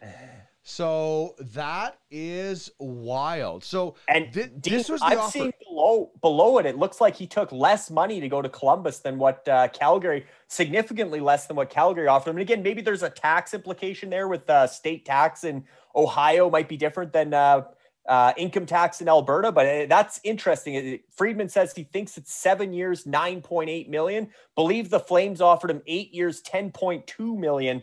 Was the final offer from the Flames. So he doesn't end up in Jersey or Philadelphia, which is technically home, a little ways away in Columbus, Ohio, and at a little less money than the Flames offered. So Calgary fan base might not like that, but if you're a Blue Jackets fan, that's a huge get. Johnny Gaudreau, Johnny Hockey in Ohio, and Johnny Football was in Cleveland for a while. Let's hope the Johnny Hockey goes better for Columbus, Ohio versus Cleveland, Ohio. But huge breaking signing here on the live show, the free agency special. Well, so Frank Saravalli an hour ago said there was a 7-year, $12 million offer to Johnny Gaudreau from Columbus. Wow. So that's the offer that would make him say, you know what, I can commute. We can commute to Jersey a little bit easier. So, and it's the same total. This is what Frank is reporting. 84 million is what he reported was on the table from Calgary. So, like, everybody is thinking that Johnny Gaudreau is going to Philly or Jersey. And now Columbus and everybody and Jarmo Kekalainen, like they're strutting out like Vince McMahon in that famous video. By the way, the Mac T one where Mac T is on the Vince McMahon face is my favorite, but this is amazing. But now you look at that cap situation, and obviously Columbus got out of the Seth Jones situation, right? But then they turned around and signed Zach Werenski for a little more than Seth Jones. So you got a $9.583 million defenseman there. Patrick Laine is an RFA. I mean, I don't know if they're trading Patrick Laine or if he's going to get offer sheeted by Carolina, or I don't know what's happening there. Maybe Carolina wants all the Finnish players that are going to offer sheet Laine. But if you're looking at Laine long-term, you still have Jakub Voracek over $8 million for this season and next. Now you got Johnny Gaudreau over $8 million. Cap space only goes so far. I mean, Kent Johnson, these young guys, Cole Sillinger, they got a couple cheap years, and you want to win while they're on entry-level deals, but they're going to need to be paid here before long too. So Johnny Gaudreau long-term at that price point with a couple years left of Voracek, with Werenski long-term. And if you want Patrick Laine to be your franchise player, it's a tough to fit them all in. So now all eyes on Laine. Did he communicate he doesn't want to be in Columbus, and now Johnny Gaudreau's the new face there, or what happens with Patrick Laine? That's wild. I mean, if Patrick Laine doesn't want to be in Columbus, then you're starting to see, like, what's the red flag? That's many red flags, because he wasn't happy in Winnipeg. Obviously wanted out, but. And Pierre-Luc Dubois is not happy in Winnipeg. So the guys that got traded for each other might not sign past RFA status or stay there as unrestricted guys there too. But I'm looking at this Columbus depth chart right now, Dean, and wow, I mean, you throw Johnny Hockey in there, and they could use a center, a veteran center still. But when I look at that, Columbus is a team that could potentially make some noise in that Metro division when you add a 100-point player like Johnny Gaudreau, who I think, just with the talent they've assembled up front in Columbus, that could be a very exciting signing for the Blue Jackets. And now all of a sudden, maybe they are a destination for free agents, because that was the knock on Columbus. Maybe that was the torts factor, but not a lot of players wanted to sign in Columbus. West Coast Express will be happy that number, if that number is true and it's under 10 million, West Coast Express, Aaron Bell, Brandon Kohinski. I know Matt Gunn's sort of an assistant general manager there as well, but I don't know if they think Columbus is a better fit offensively for Gaudreau than Calgary would have been if he stayed there, but certainly that cap hit is something they can stomach and build around. You think they're going to be happy with a $12 million cap hit? Well, I'm thinking the Friedman one, if Friedman's right. Friedman's saying he thinks it's 7 years at $9.8 million. So it's a battle now between Friedman and Saravelli. Who's right? Is it actually 12 million or is it 9.8? Because if it's 9.8, that's 400,000 a year less than what Calgary offered. Still, you're going up from what was Johnny at? He was at 6.75 or 6.5. I believe. You're going up $3 million. $3 million, but you could stomach that potentially. Now that you've traded away Philip Forsberg, who just signed his big deal in Nashville, and traded away Mikael Granlund, also of the Predators, to make room for Gaudreau. And I think that would be a deal. 12 million is steep, 9.75. If Elliott's right, then that's a deal that I think Calgary won't like, that he took less to go to not necessarily home. But again, a family decision. Johnny Gaudreau earned that right. Well, and if he closer, wants to be, if you want to be Johnny Hockey in Ohio, where Johnny Football was drafted, that it could be a cool story for Gaudreau in Columbus. Yeah, and I don't know. Somebody reported it's 8 years. It can't be 8 years, because he's not a. It's got to be a 7-year deal. I don't know how they would do that, but wow, this is a pretty big shocker that just happened while we're live. If you're joining us here on Twitch, chime in on the chat. What do you think about Johnny Hockey in Ohio? The Columbus Blue Jackets, they basically come all I heard was Calgary, Philly, Jersey. And then all of a sudden, the Blue Jackets sneak in and steal Johnny Hockey away from Jersey. Personally, I'm not happy about that. We were really looking forward to Dougie Hamilton benefiting from what was going to happen in Jersey with Johnny Hockey going there. This is shocking. And so what does this do now for the Columbus Blue Jackets? Are they all of a sudden more attractive to other teams? Or other players, rather, sorry. For sure. And again, they were sort of, in a rebuilding mode when they traded Seth Jones, and Chicago was trying to go for it with the last 2 seasons of Kane and Taves and acquiring Marc-Andre Fleury. Now look at those 2 franchises. Chicago is completely decimated. They got next to nothing left there other than Seth Jones. And obviously you're looking at Patrick Kane and Jonathan Taves going into their final year and pending UFAs at this time next year, likely not being back in Chicago. All they got left to show for that is Seth Jones. In Columbus, they acquired Cole Sillinger, Adam Boqvist, and they drafted David Jiricek with Chicago's first rounder this year. And now they signed Johnny Gaudreau with the money that they would have had to give Seth Jones. So, wow, what a turnaround for Columbus versus Chicago when you compare and contrast there. But that Metro division, Dean, Johnny Gaudreau still lands in the Metro. He just doesn't land with Philly or New Jersey. Now he's going to be playing against his hometown team, his boyhood team, 7 times a year or 5 times, whatever it'll be. But he's in that Metro division where travel's all pretty close. So it is convenient still. But yeah, definitely a surprise that Columbus gets into the Johnny Gaudreau sweepstakes. And let me take a look, Dean, just double check our free agency predictions contest and make sure nobody had Johnny Gaudreau to the Columbus Blue Jackets. We got Aaron Portsline is saying pending league approval, it's 7 years, $9.5 million. Oh wow. See, seems like almost a steal of a deal when you consider the the numbers that were flying around. Our predictions, Dean, all 7 entrants in the free agency prediction contest did predict on Johnny Gaudreau. The way this worked was you could pick any 10 free agents you wanted and predict their landing spots. So Johnny Gaudreau was a popular one.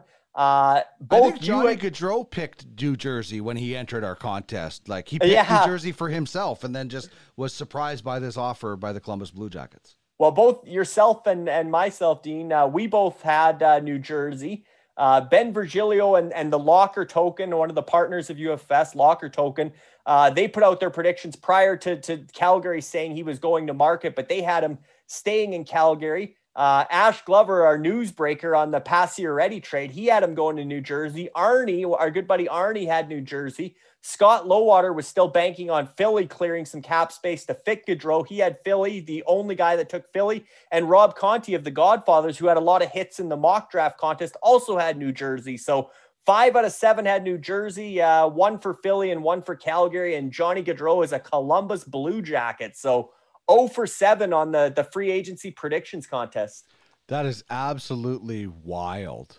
What a cool thing to happen. Just, that I don't think anybody expected. Like, I didn't hear Columbus as a possible destination for Johnny Gaudreau. This is from a tweet from @hockey_Robinson, Cam Robinson. It says 2 years ago, the Blue Jackets lost goalie Bob and Panarin for nothing. And over the last year, they've acquired Gaudreau or drafted Gaudreau, Boqvist, Sillinger, Jurasek, Matejchuk, Werenski, Merzlikins, and Side Branson. Wow, like this is like, you think when 2 guys like the goalie and Panarin, the bread man, decide to leave, it's going to be like, oh, this is crushing and whatever. They didn't get anything for them, blah, blah, blah. They just retooled. Oh my goodness. Like, in the last couple of years, and like, Jarmo Kekalainen has been one of the more active and interesting GMs in the NHL.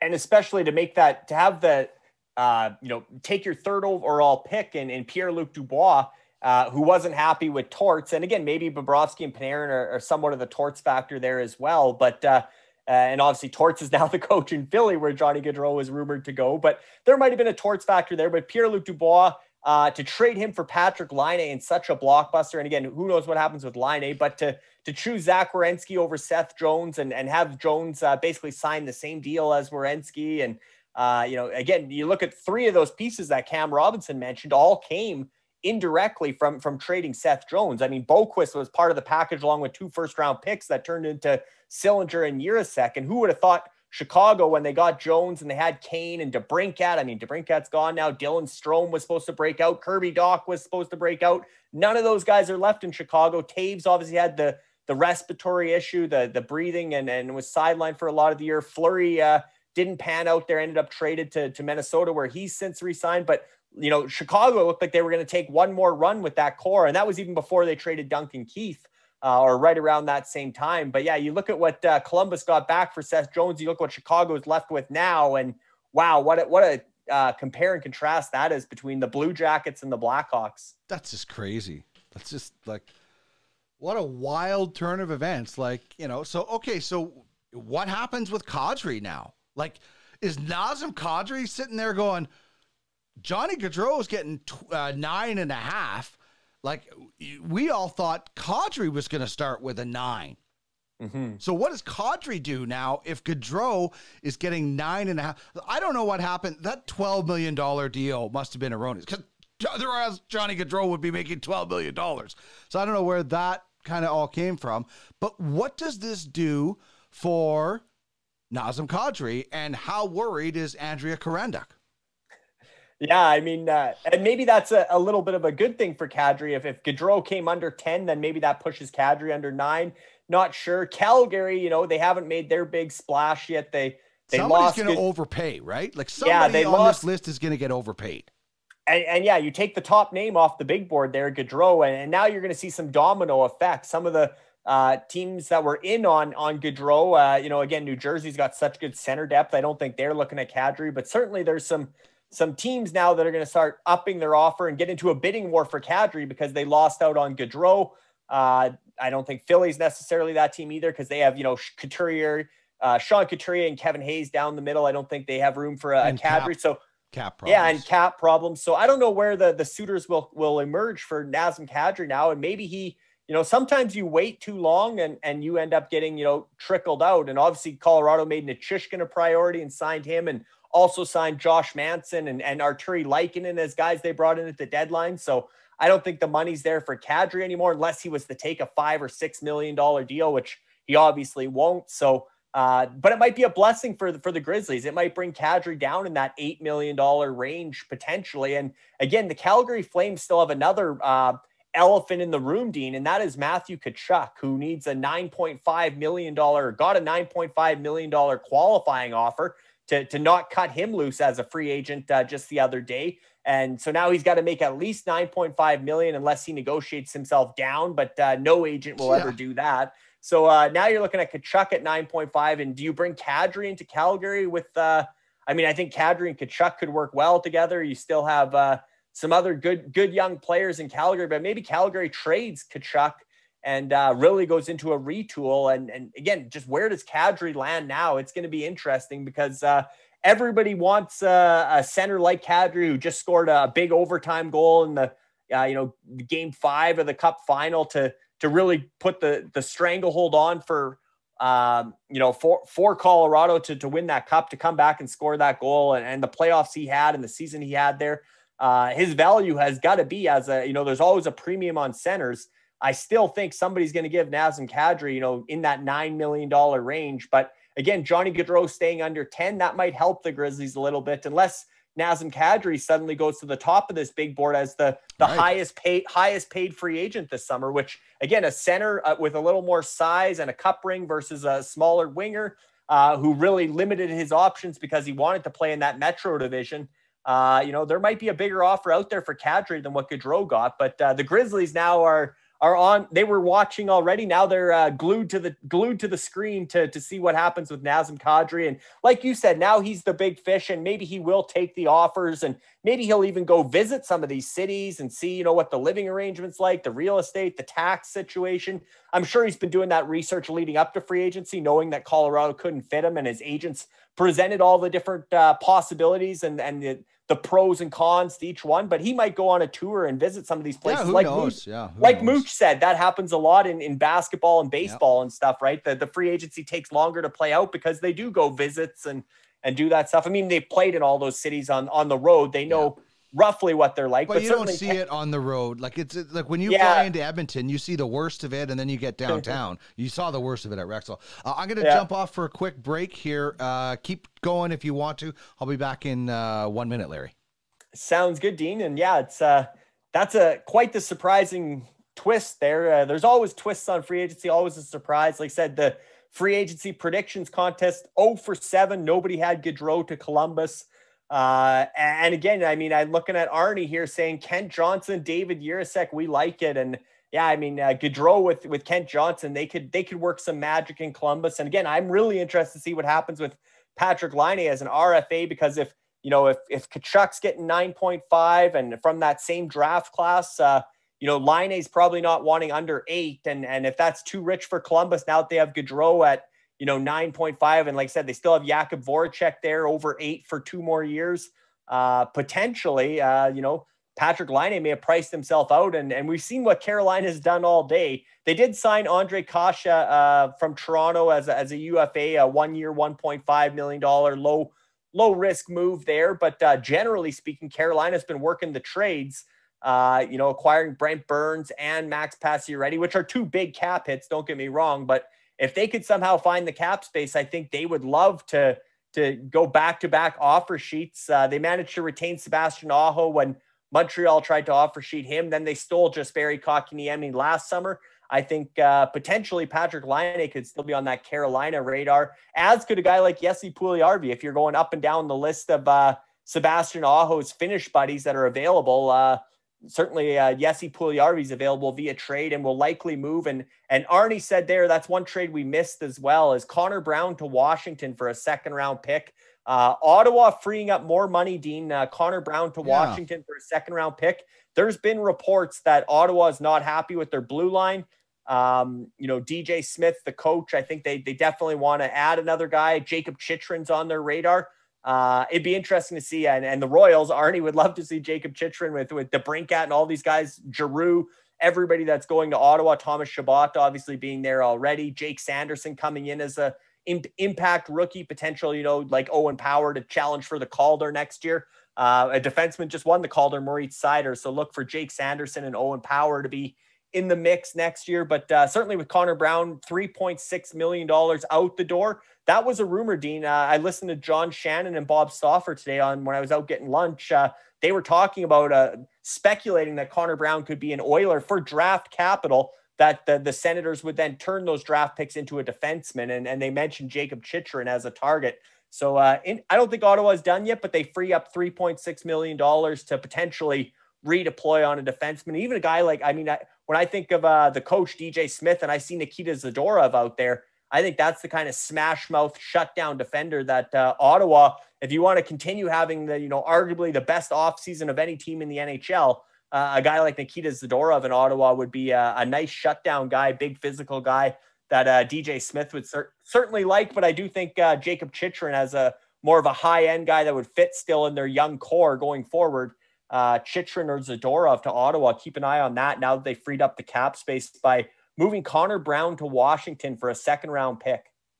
Our man, Craig Button, with High Level Scouting and Duckman's Domination, saying in a tweet, "My understanding is that Johnny Gaudreau was unable to sign with New Jersey, Philadelphia, or the Islanders because number 13 was not available." So, tongue-in-cheek, obviously. Yeah. But Frank Saravelli saying that it's what does he say here?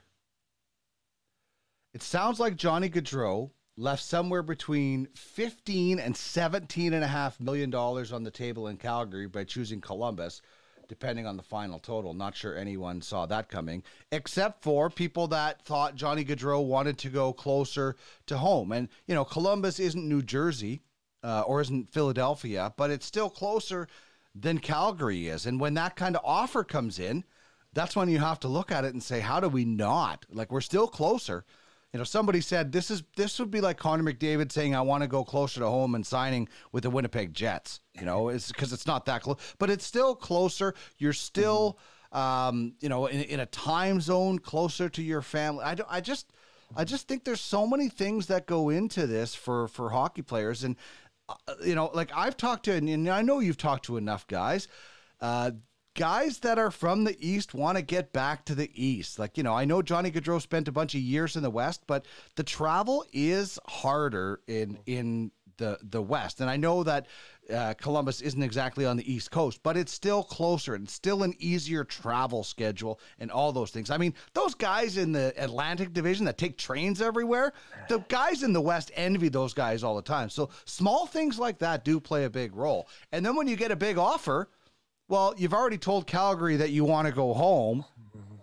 You're just like, well, we'll take the money. That Metro Division has the easiest travel. I mean, obviously the two New York teams with the Islanders in Brooklyn, and then New Jersey and Philadelphia and in Pittsburgh. It's all, like I said, all trains. Columbus isn't far away from that, though. Like I said, the Atlantic it's a little bit more travel, but it's all East Coast. But then you have obviously the two Florida teams and the three Canadian teams there. But if you want limited travel, and I think, be below the border is a big thing potentially for Gaudreau. And if he's got a young family, be home that many extra nights of the year to help the wife and stuff. There's always, I believe the wife is pregnant, might be their first coming up. So a lot of factors that draw you to a Metro Division team like that. But we were talking about the Ottawa Senators there. We mentioned Connor Brown, Dean. And again, we're always spinning this back to the UFHL. And I look at Arlo Schultz and the Stingrays, probably the biggest fans of the Ottawa Senators going forward. Alex DeBrincat traded to Ottawa. He's a Stingray. Cam Talbot yesterday traded to Ottawa. He's a Stingray.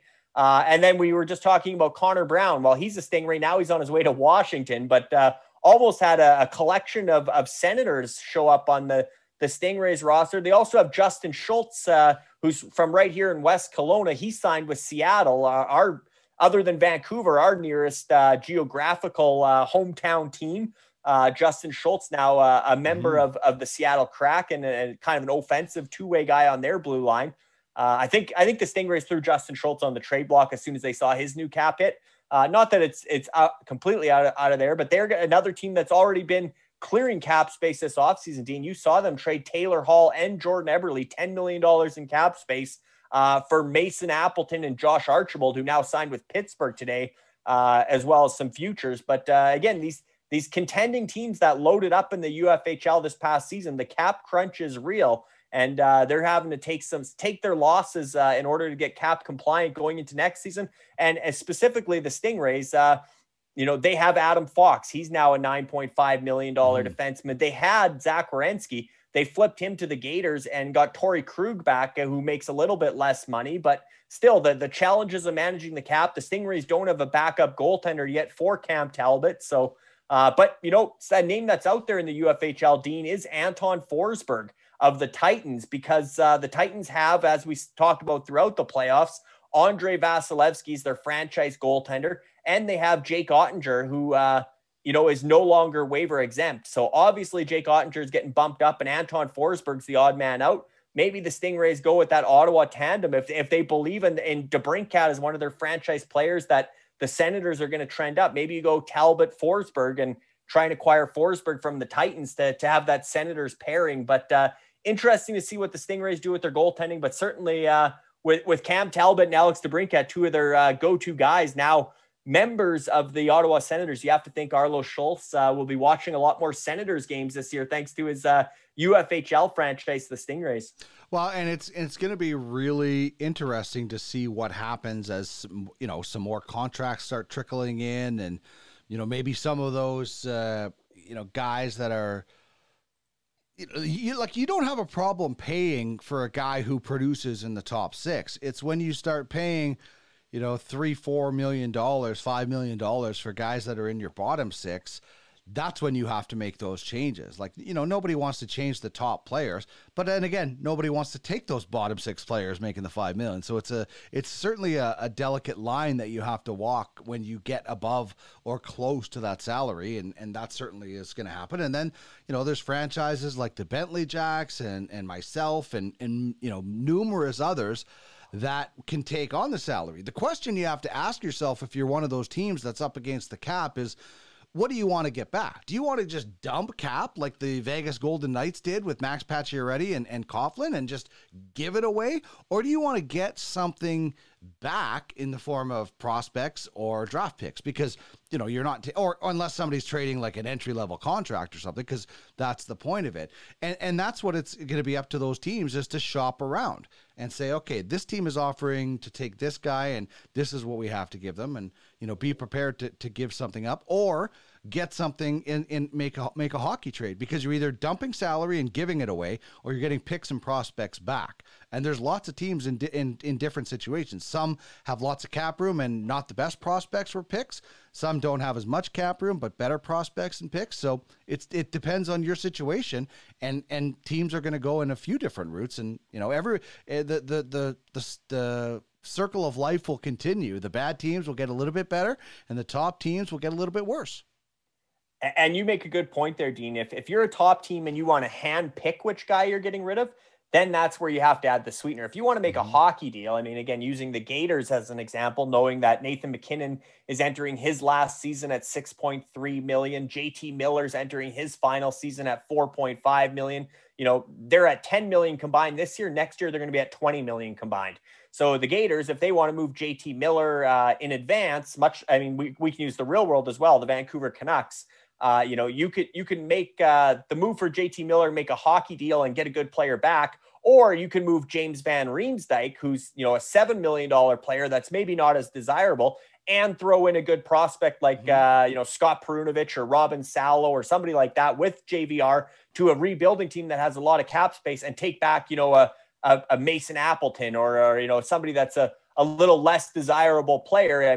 You're giving rid of James Van Riemsdyk, but then all of a sudden now you've got $7 million freed up. You need $10 million extra next year to afford McKinnon and and JT Miller. And now all of a sudden you got that cap room by dumping, James Van Riemsdyk, who is a pending UFA next season too. So the Grizzlies will have, or not the Grizzlies, the Gators will have some cap room flexibility, assuming James Van Riemsdyk's contract comes down after this year. They'll have some money there to give to Miller and McKinnon. But for the Gators, for the Conacher family, for Ryan Schmelzer, they're looking at this offseason with an eye to next offseason, knowing, okay, what's going to happen with JT Miller and Nathan McKinnon, because they're going to be two of the biggest raises next offseason. They could sign at any time, right? Like those guys can start negotiating now. The deal won't kick in till next year, but the best thing for the Gators would be to know it's like the Grizzlies with Darnell Nurse this year, or the Stingrays with Adam Fox. At least you know the cap situation that you're going into, instead of, having to guess, what is JT Miller going to get?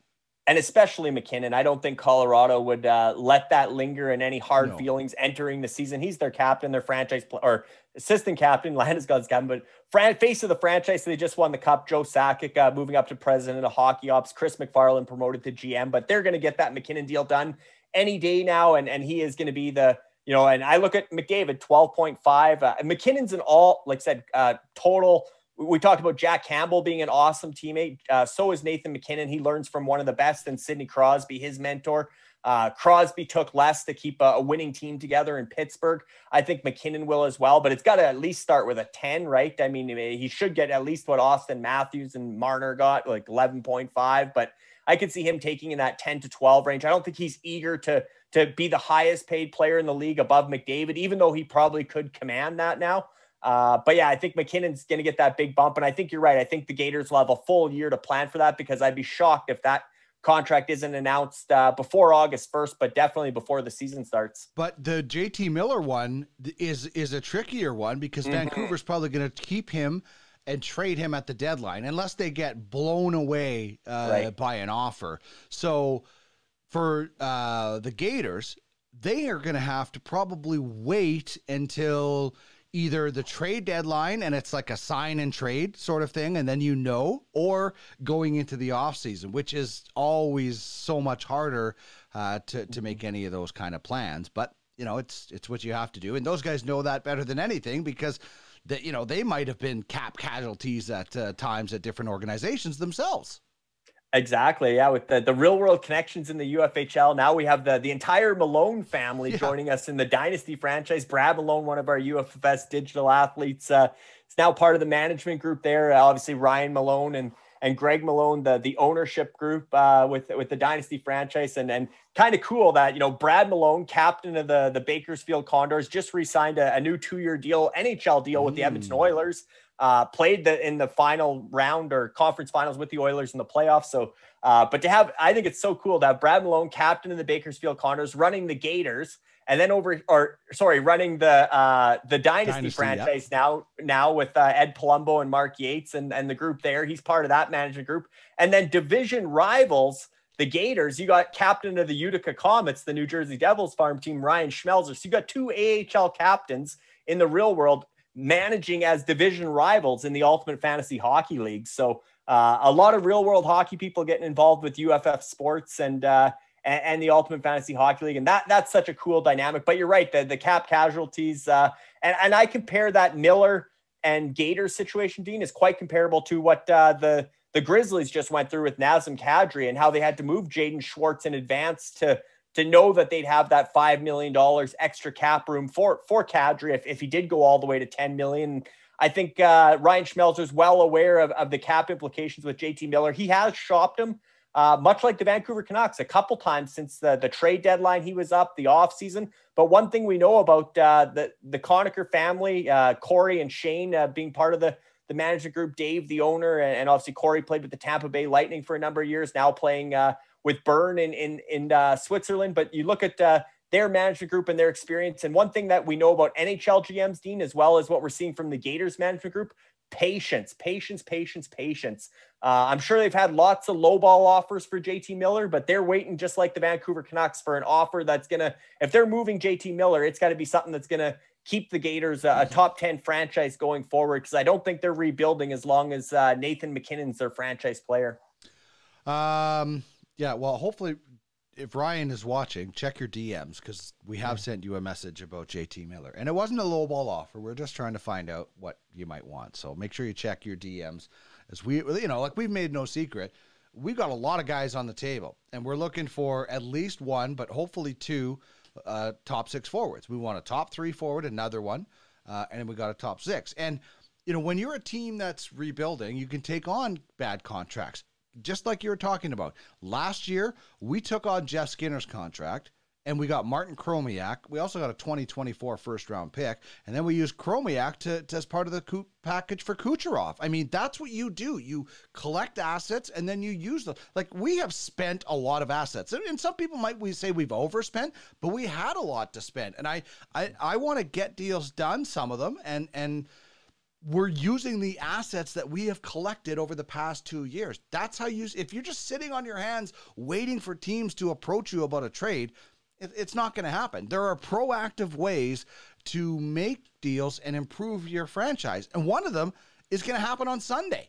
And we're going to see, hopefully, more names added to this list that we have right here of top UFHL free agents in the frenzy. As you mentioned, last year, I was in a hotel room in Brandon last year doing it. It was so much fun. I was bidding on, we bid on Mark Stahl, who we had let go because you weren't sure, and you're allowed to do that. So here's 3 names that will be added, and maybe, hopefully, we see some more. Yeah, and I've been watching throughout the live show today, Dean, wondering if, when does somebody step up and reject one of these contracts? But like we said, usually it's silly season with crazy numbers. And generally speaking, today's contracts, there hasn't been too many, wow, what a bad deal type things. So I'm guessing the UFHL franchises are pretty happy with what they have. But you look at the free agents that were released prior to re-signing that have since signed. Craig Anderson, obviously the goaltender, now in a tandem with Eric Comrie in Buffalo. And again, maybe UPL's in there somewhere, Malcolm Subban as well. But Craig Anderson, likely the sort of platoon starter, veteran guy in Buffalo. We talked about, actually, the Stingrays released Craig Anderson. He was their backup to Cam Talbot. Do they bring him back? Like you said, Dean, you can let somebody go to free agency, go to market, and bid to bring them back. So if the Stingrays can't find a fit on the trade market, the Blades of Steel with Ilya Samsonov, they don't have a backup goaltender on an NHL contract. Maybe they look at Craig Anderson for a sort of a 1-year fix at a cheap rate, $1.5 million. Andrew Cogliano, he's got some healing to do, but fresh off winning his a Stanley Cup. Great to see with the Colorado Avalanche. Gets a 1-year extension there at 1.25. The North Stars released Andrew Cogliano, but certainly there's some franchises that need some forward depth. That's a nice cap hit, 1.25. I would be surprised if he doesn't get some bids. And Nick Cousins, who was just released by the Gators, has signed a 2-year deal, $1.1 million cap hit with Florida. And, I know the Royals love their Panthers. Maybe they'll get another Panther with Nick Cousins now. But I could see these 3 being attractive options. There are some other ones, Dean. There's 8 players now with today's lesser signings that are going to be at the free agent frenzy. Malcolm Subban is one of them. So you got your option. Do you want Craig Anderson or Malcolm Subban of Sabres goaltenders? It's a bargain bin shopping so far.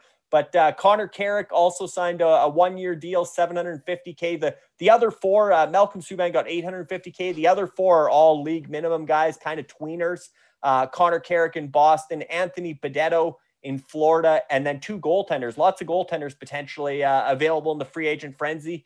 Again, bargain bin type guys. But Alex Stalock, 1 year in Chicago, and Alex Lyon, 1 year in Florida. And again, these are guys that are going to be number 3, 4 on the goaltending depth chart. But in the UFHL, 50-man list, 27-man protected list, 27-man or 23-man active roster. Everything's the same as the NHL. Your goaltender gets injured. You might be wishing you had a Malcolm Subban to call up if he happens to be up in the NHL at the same time. But certainly Craig Anderson, Andrew Cogliano, Nick Cousins are the big names so far. And anybody watching is going, wow, that's waiver wire material in any home league. Here in the Ultimate Fantasy Hockey League, any player that has value in the NHL has value in the UFHL. And those aren't big names. We could see some bigger names added by Sunday. As mentioned last year, Dean, the big names were Philip Deneau, Jamie Oleksiak, Cody Ceci. They were some of the top sellers. We had 25 players last year in the free agent frenzy auction. 19 of them got bids and were sold during that auction. We're at 8 now.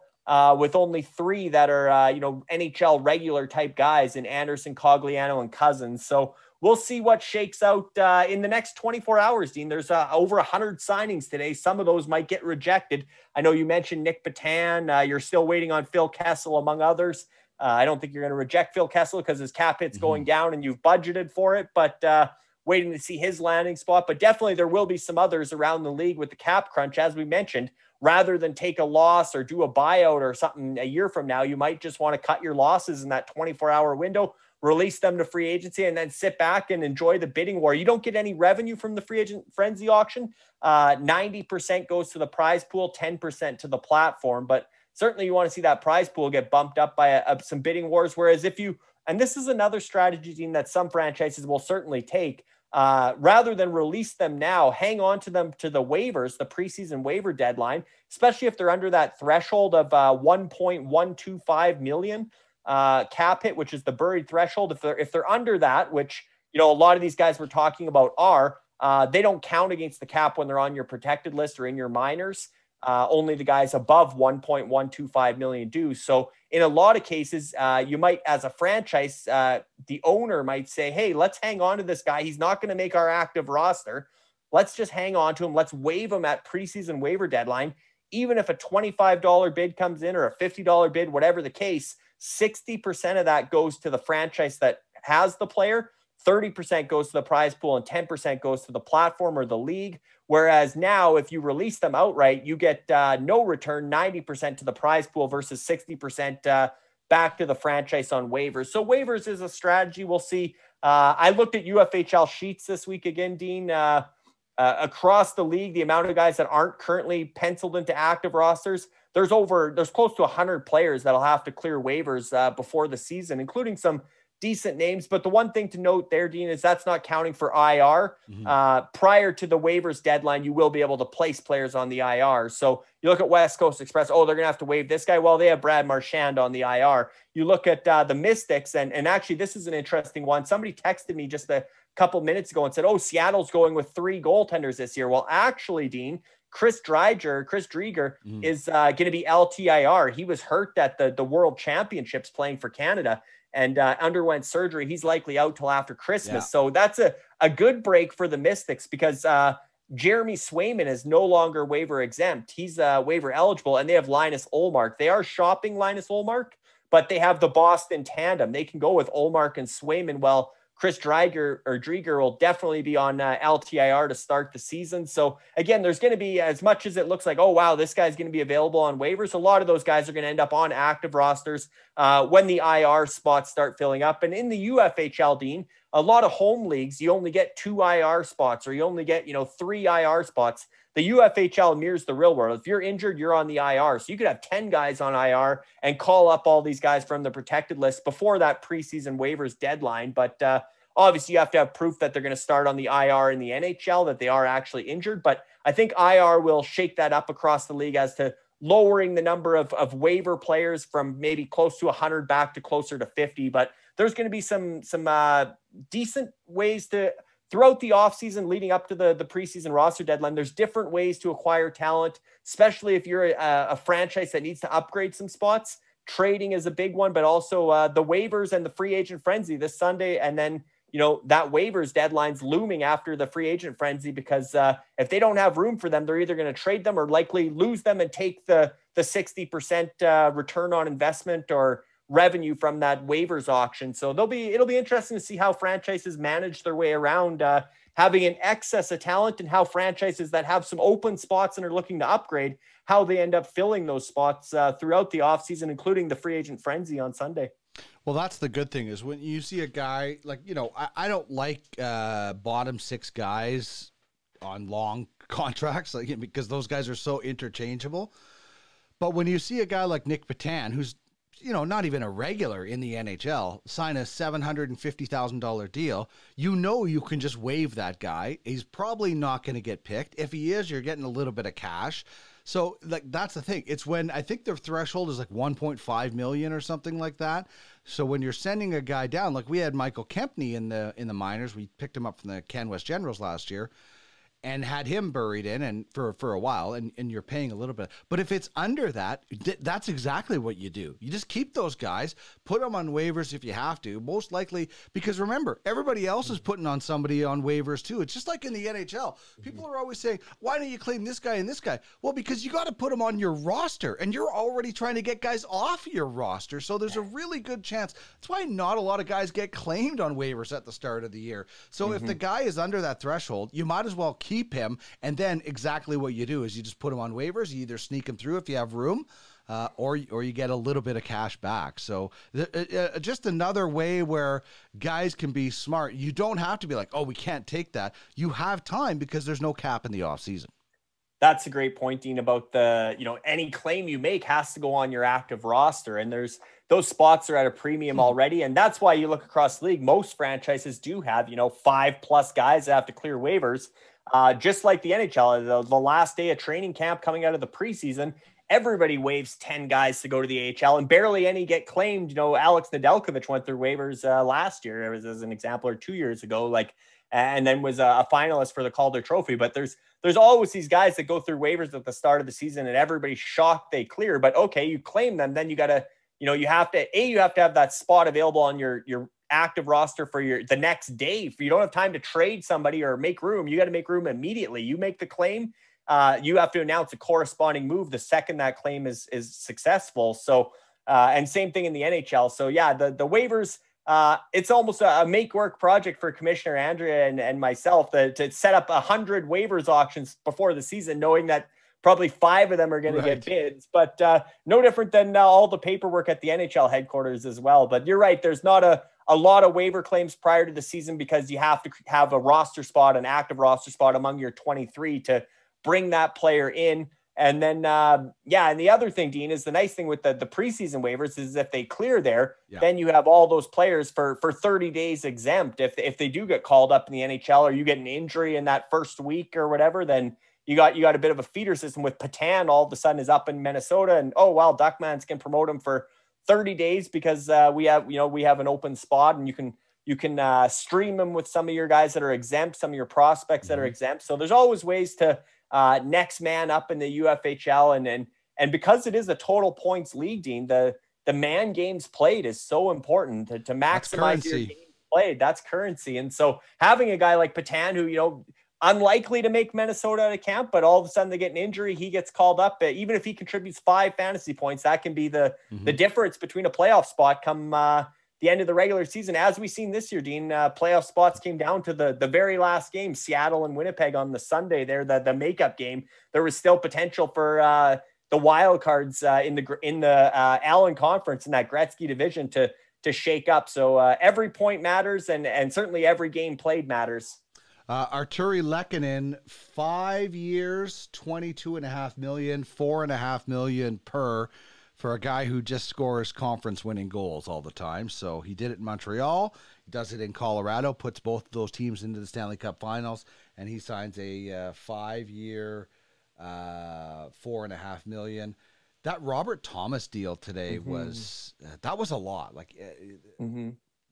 Good player, but a little bit risky in my opinion. This message comes from Noel Skino saying Johnny got overpaid, 13 million AAV, and Arnie chiming in saying it's 9.5 in most people's minds. That's the cap hit, and there's no way he got paid more than McDavid. $9.5 million for 115 points. I don't think that's an overpayment at all. Yeah, and it is possible that they're both right there, Dean. It's possible that's a front-loaded contract where he's getting $13 million in cash and signing bonus in year one. But the number you're worried about is 9.5. Right. For the West Coast Express and even for Columbus, as far as the AAV, the annual average value, as well as the cap hit is the 9.5. That's what matters in a salary cap system, even if you're paying more money up front and less money at the back end of the deal. Actually, those front-loaded contracts are almost better for the NHL teams, because then as his play does start to drop off from a 100-point player to a 50 or 60-point player, if he's down at that 3 or 4 million, even at a $9.5 million cap hit, the owner of the Columbus Blue Jackets is happy. He's not paying him $13 million actual money, actual money later in the contract. So But yeah, look at Evander Kane's contract. It's all signing bonuses. Almost all of it is signing bonuses. You know, they get a bit of a lump sum of cash. So interesting moves to still come in, as we're mentioning. Just trying to see. There was another one, but no. Yeah, that when I was mentioning the Seattle goaltending, I got distracted with Chris Drieger being on LTIR, but they signed Martin Jones, who we were talking about earlier, Dean. He's going to be the backup to Philip Grubauer at least until Chris Drieger is back. So the Eliminators have some goaltending. They have an abundance of goaltending now. They got David Rittich signed in Winnipeg today. Martin Jones signed in Seattle. They traded for Alexander Georgiev to be their number one, who luckily landed in Colorado and signed for $3.4 million. But those guys are all waiver eligible. So one of those three are going to kick loose, and they might want Logan Thompson as their backup. So all of a sudden, Martin Jones in Seattle and David Rittich in Winnipeg might be available from the Eliminators as backup goaltenders. And I don't think the price will be that cheap. I mean, obviously, if they don't trade them, then they're going to be available on waivers. So, maybe it will be cheap. Maybe they cut Martin Jones loose at $2 million. Maybe they throw him into the free agent frenzy on Sunday potentially. But everybody else knows they got one extra goaltender. Three's a crowd. You can't roster three goaltenders in the UFHL as of today, Dean. August 1st is the deadline for everybody that's watching to submit proposals for the off-season meetings. Some have discussed potentially proposing that you can carry three goaltenders, because it does happen in the NHL very rarely, but it does. The only thing with the UFHL is goaltenders are at a premium already. Yep. And if all of a sudden somebody's hoarding three, number ones or three potential, I don't know why you would do that. You can only start one per night, but if it could end up where a number of franchises don't even have an NHL goaltender among their two, which would be disappointing if some get too deep at that position, if you do allow rostering three. But again, they all play a lot of times on a Saturday night. You could have all three going. You have to pick one to start, as we've seen, Dean, in the Klein Cup final. Look at Rock Republic, and you know this all too well. Luckily, Duckman's domination helped out in the SCO picks contest and got Darcy Kemper one start, and he pitched a shutout and got you some return on investment there through the leasing payout. But every night they had to choose between Vasilevsky and Kemper, and they went Vasilevsky all but that one night. But again, having three goaltenders doesn't necessarily make sense. But with injuries, certainly you want to have that next man up in goal as well, which you'll see most franchises will have a third stringer that is waiver eligible. As you've seen today, the Edmonton Oilers signed Calvin Pickard. He's going to be number 3 behind Jack Campbell and Stuart Skinner. He's going to have to clear waivers in the preseason, but then you have a guy that can come up and capable goaltender if one of your top two go down. And the UFHL franchises also have that goaltending depth, which maybe ends up being the Eliminators. Maybe if they go Georgiev and Thompson, then they have, Martin Jones and David Rittich down on the bench. Although again, there are teams like Blades of Steel, like the Stingrays that only have one goaltender on the roster right now. And they're looking at Jones and Rittich as potential options now with their new homes in Seattle for Jones and Rittich for Winnipeg. All right, let's wrap up today's coverage with a little look back at the entry auction. We were going to do this on Sunday, but, you guys put in like hours and hours of work to actually just get the auction off the ground. So kudos to yourself and Andrea and Nathan, and I know Arlo chipped in to help out. So big thanks to you and the work that you did. But let's take a look back at the UFHL. This is the first round, and it was somewhat similar to what happened in the NHL, except Shane Wright didn't drop to number 4, and it was crazy because Shane Wright was the highest bidded player at $10,000. Now, there is some implications there because the Bentley Jacks traded for him from us, or high-level scouting. So there is some implications, but it's not like the Bentley Jacks are owned by the same scout. So while there is only 90% or 90% does go, or only 10% rather goes to the league, there still might be a separate deal between Brennan Kopp and the Bentley Jacks where maybe it's not 90%, but $10,000, that was wild. Yeah, that was a heck of a bidding war. And actually, Dean, what happened there was a bit of a tech glitch, and the Royals had stepped up and selected Shane Wright third overall. They were going to scoop the Bentley Jacks and steal their player, which is allowed, Dean. It's a draft. You win a bid, you take whoever you want. And the Royals won the bid for third overall. The Bentley Jacks bowed out, probably thinking the Royals were going to take their own guy from Pipeline Prospects and Simon Nemec. And the Royals stepped up and selected Shane Wright, but then other franchises couldn't bid at that spot. So then we had to do a redo. And then the pressure was on because the Royals had showed their hand that they were going to take Wright. Now the Bentley Jacks had to, shoot the moon to make sure they still got their guy. And they eventually did at 10,000 USD. But yeah, quite the start to the UFHL entry auction. Some predictability at the top with Slavkovsky. What a shock it was during our NHL draft watch party when we were dumbfounded that Montreal didn't take Shane Wright. But by Sunday, a few days with that settling in and the fact that Pipeline Prospects had Uri Slavkovsky, not a surprise that he went first overall to the Royals, Pipeline Prospects being their affiliated scouting agency. And then Logan Cooley going to Red Army, not a surprise. He had been in the system, recently acquired in the system with Alpine Prospects. And then, like I said, the tech and the bidding war for Shane Wright at third overall to make sure he was a Bentley Jack. And then I thought it was interesting that David Jiricek went ahead of Simon Nemec. Again, there's some gamesmanship here, Dean, where the Royals, they had Simon Nemec with Pipeline Prospects, but they stepped up and took David Jiricek as the top defenseman off the board from Spitfire Scouting just to make sure nobody else was going to, outbid them on the next spot, which they took Simon Nemec. And then, Dean, it gets even more interesting because, at this point in the top five, when you look at the results, other than Jiricek from Spitfire Scouting, their affiliated franchises, the Titans and the Grizzlies, didn't have a pick in the top five or a bidding spot. They couldn't get Jiricek, so they took the 90% there, or at least Spitfire Scouting, Dale Hardy did. But the other four went to their affiliated agency. Kind of was a feeder system to the franchise in the top five. But where things got really interesting, Dean, 6th overall and 9th overall. We had some curveballs here because there was quite the bidding war for 6th overall between the Bentley Jacks and the Eliminators. The Eliminators actually entered the bidding at 3rd overall. They passed up a couple times when Wright, Jiricek, and Nemec went. And then they decided, okay, 6th overall, we better step up and get our guy. They went up to, I think, 3,000 or 2,900.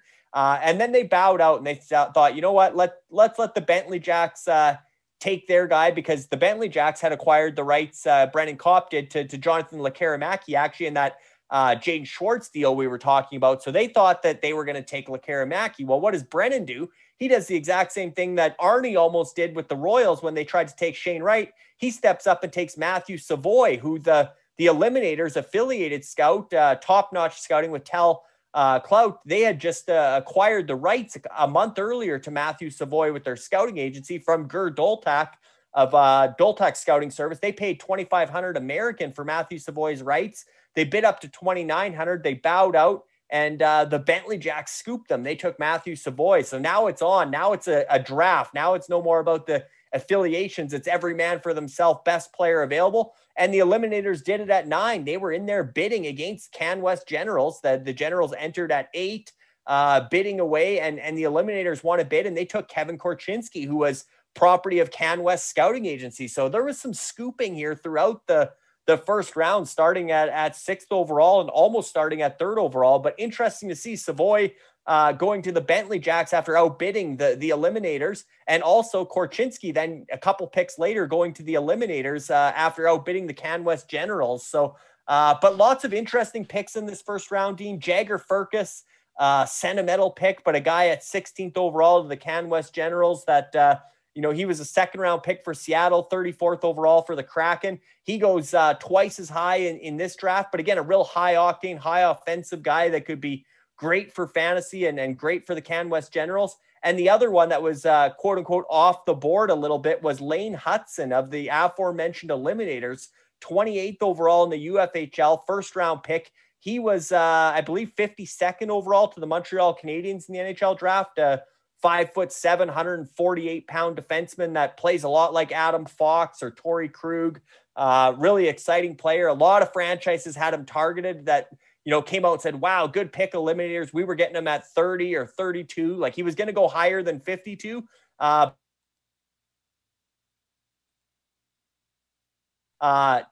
the GM for the eliminators, I think as high as like 16 or 17, Dean, was saying, hey, you guys, let me win this next one. I'm going off the board.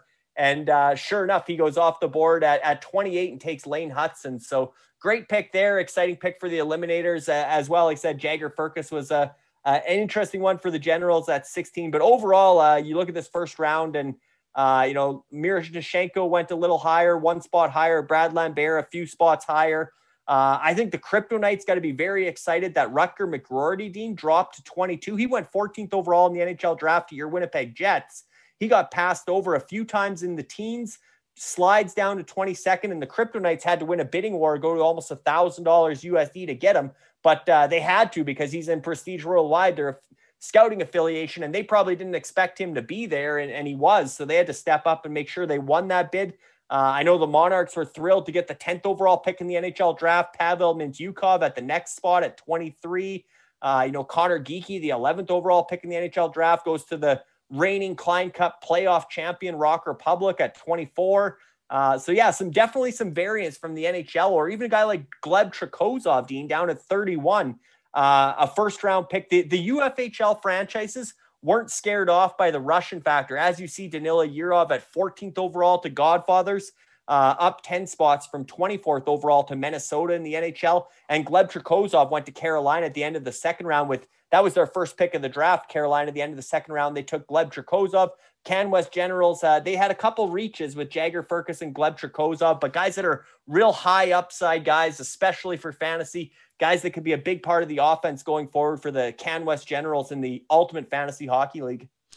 Yeah, it was wild. It was almost as wild as what happened in the NHL with players going higher or lower than you expected, but that happens every year. Just like today was a wild day, and will continue into the night. When we take one more look at kind of that big board that we talk about, and who may or may not be out there.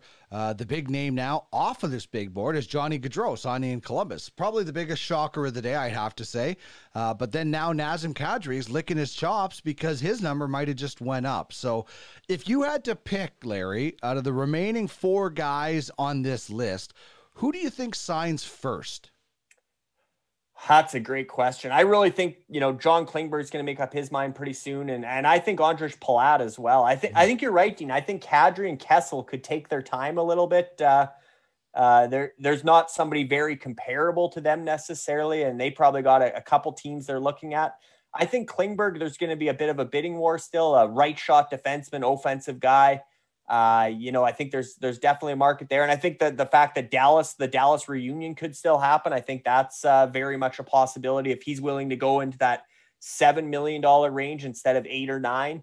If you're putting me on the spot, I'll say John Klingberg's the next guy. I think he could be done still tonight or early tomorrow morning. But I wouldn't be surprised if Palat signs sooner than later as well. And I'm actually a bit surprised that Palat didn't join Steve Yzerman in Detroit. I know Yzerman signed David Perron as a somewhat similar winger. I thought his target would have been Andrej Palat just from that familiarity in Tampa. But that tells me that Palat is probably asking north of $7 million, a decent raise from his $5.3 million that he made this year.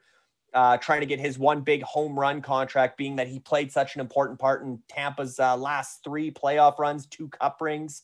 I think he's looking to cash in, and that's why Steve Yzerman went with a little cheaper option in David Perron. But definitely I think John Klingberg could be the next big name off the big board. Well, we will wait and see what happens. Of course, a very busy weekend coming up for us because we have the free agent frenzy on Sunday. But there's a whack of other stuff going on over the next little while between the UFBA draft, college football draft, or the entry auction for UFBA, the UFLB entry auction. So lots of stuff going on in the UFFS ecosystem. You'll hear and see a lot of it here on our Twitch channel. Make sure you subscribe, join us. You'll get a notification every time we get on the air. And if you missed any of this, it'll be up on our YouTube channel, UFSN, a little bit later on. This has been a lot of fun again. These two shows have been fun doing this again. I'm looking forward to doing a lot more of this on the UFSN network as we go and we continue to grow. But as always, Larry, I thank you very much for your knowledge, your passion, and your time, and helping us take a look through this free agency, which of course isn't done, but our show is done, and we'll see what happens in the days and hours to come as we continue to shape and reshape the UFHL. Any final thoughts from you tonight? Yeah, Dean, I'm just taking a look at the Dauber hockey contest that we have going for the free agency prediction contest, seeing if anybody else had some interesting hits. As we mentioned, Darcy Kemper to Washington and Jack Campbell to Edmonton were unanimous, 7 for 7. Everybody got it right. Johnny Gaudreau to Columbus, 0 for 7. Nobody got it right. All 7 people weighed in there. 5 out of 7 were bang on with Claude Giroux to Ottawa. But there's a lot of guys out there still that we're waiting to see where they sign. And this predictions contest will go until every player that was predicted has signed. But whoever had the most hits out of their 10 will be the winner. Nobody had Vincent Trocheck to the Rangers. 3 had Pittsburgh and 1 had Detroit. So lots of interesting ones. We talk about Nazem Kadri being the big fish now. You look at the predictions. 3 had him to the Rangers. Well, we know that's probably not happening now that Vincent Trocheck's a Ranger. 1 had him staying in Colorado. That seems somewhat unlikely unless he takes a big discount with Nathan McKinnon's pending extension. 2 had him in Seattle, but Seattle spent a lot of money today, including his Colorado line mate, Andre Burakovsky. Maybe they still get him, but that seems a little less likely. And then I had him as a wild card. I just threw out Anaheim as a potential contender with the Dallas Eakins relationship there. But Kadri's one to watch.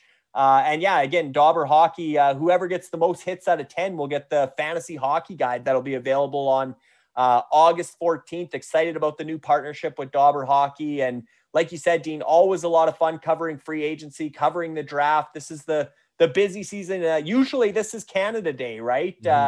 It's been pushed back because of the Olympics, and last year was pushed back because of COVID. But I wonder if the hockey schedule the calendar will make free agent frenzy Canada Day again, July 1st, going forward into next season, or if we'll stay in the mid-July, because a lot of the NHL beat reporters and insiders are usually 2 weeks into the lake life, the cottage life by now. They're making us work a little overtime, but definitely enjoyable being here on UFSN, the Ultimate Fantasy Sports Network, with you, Dean, and thanks again for doing a great job hosting.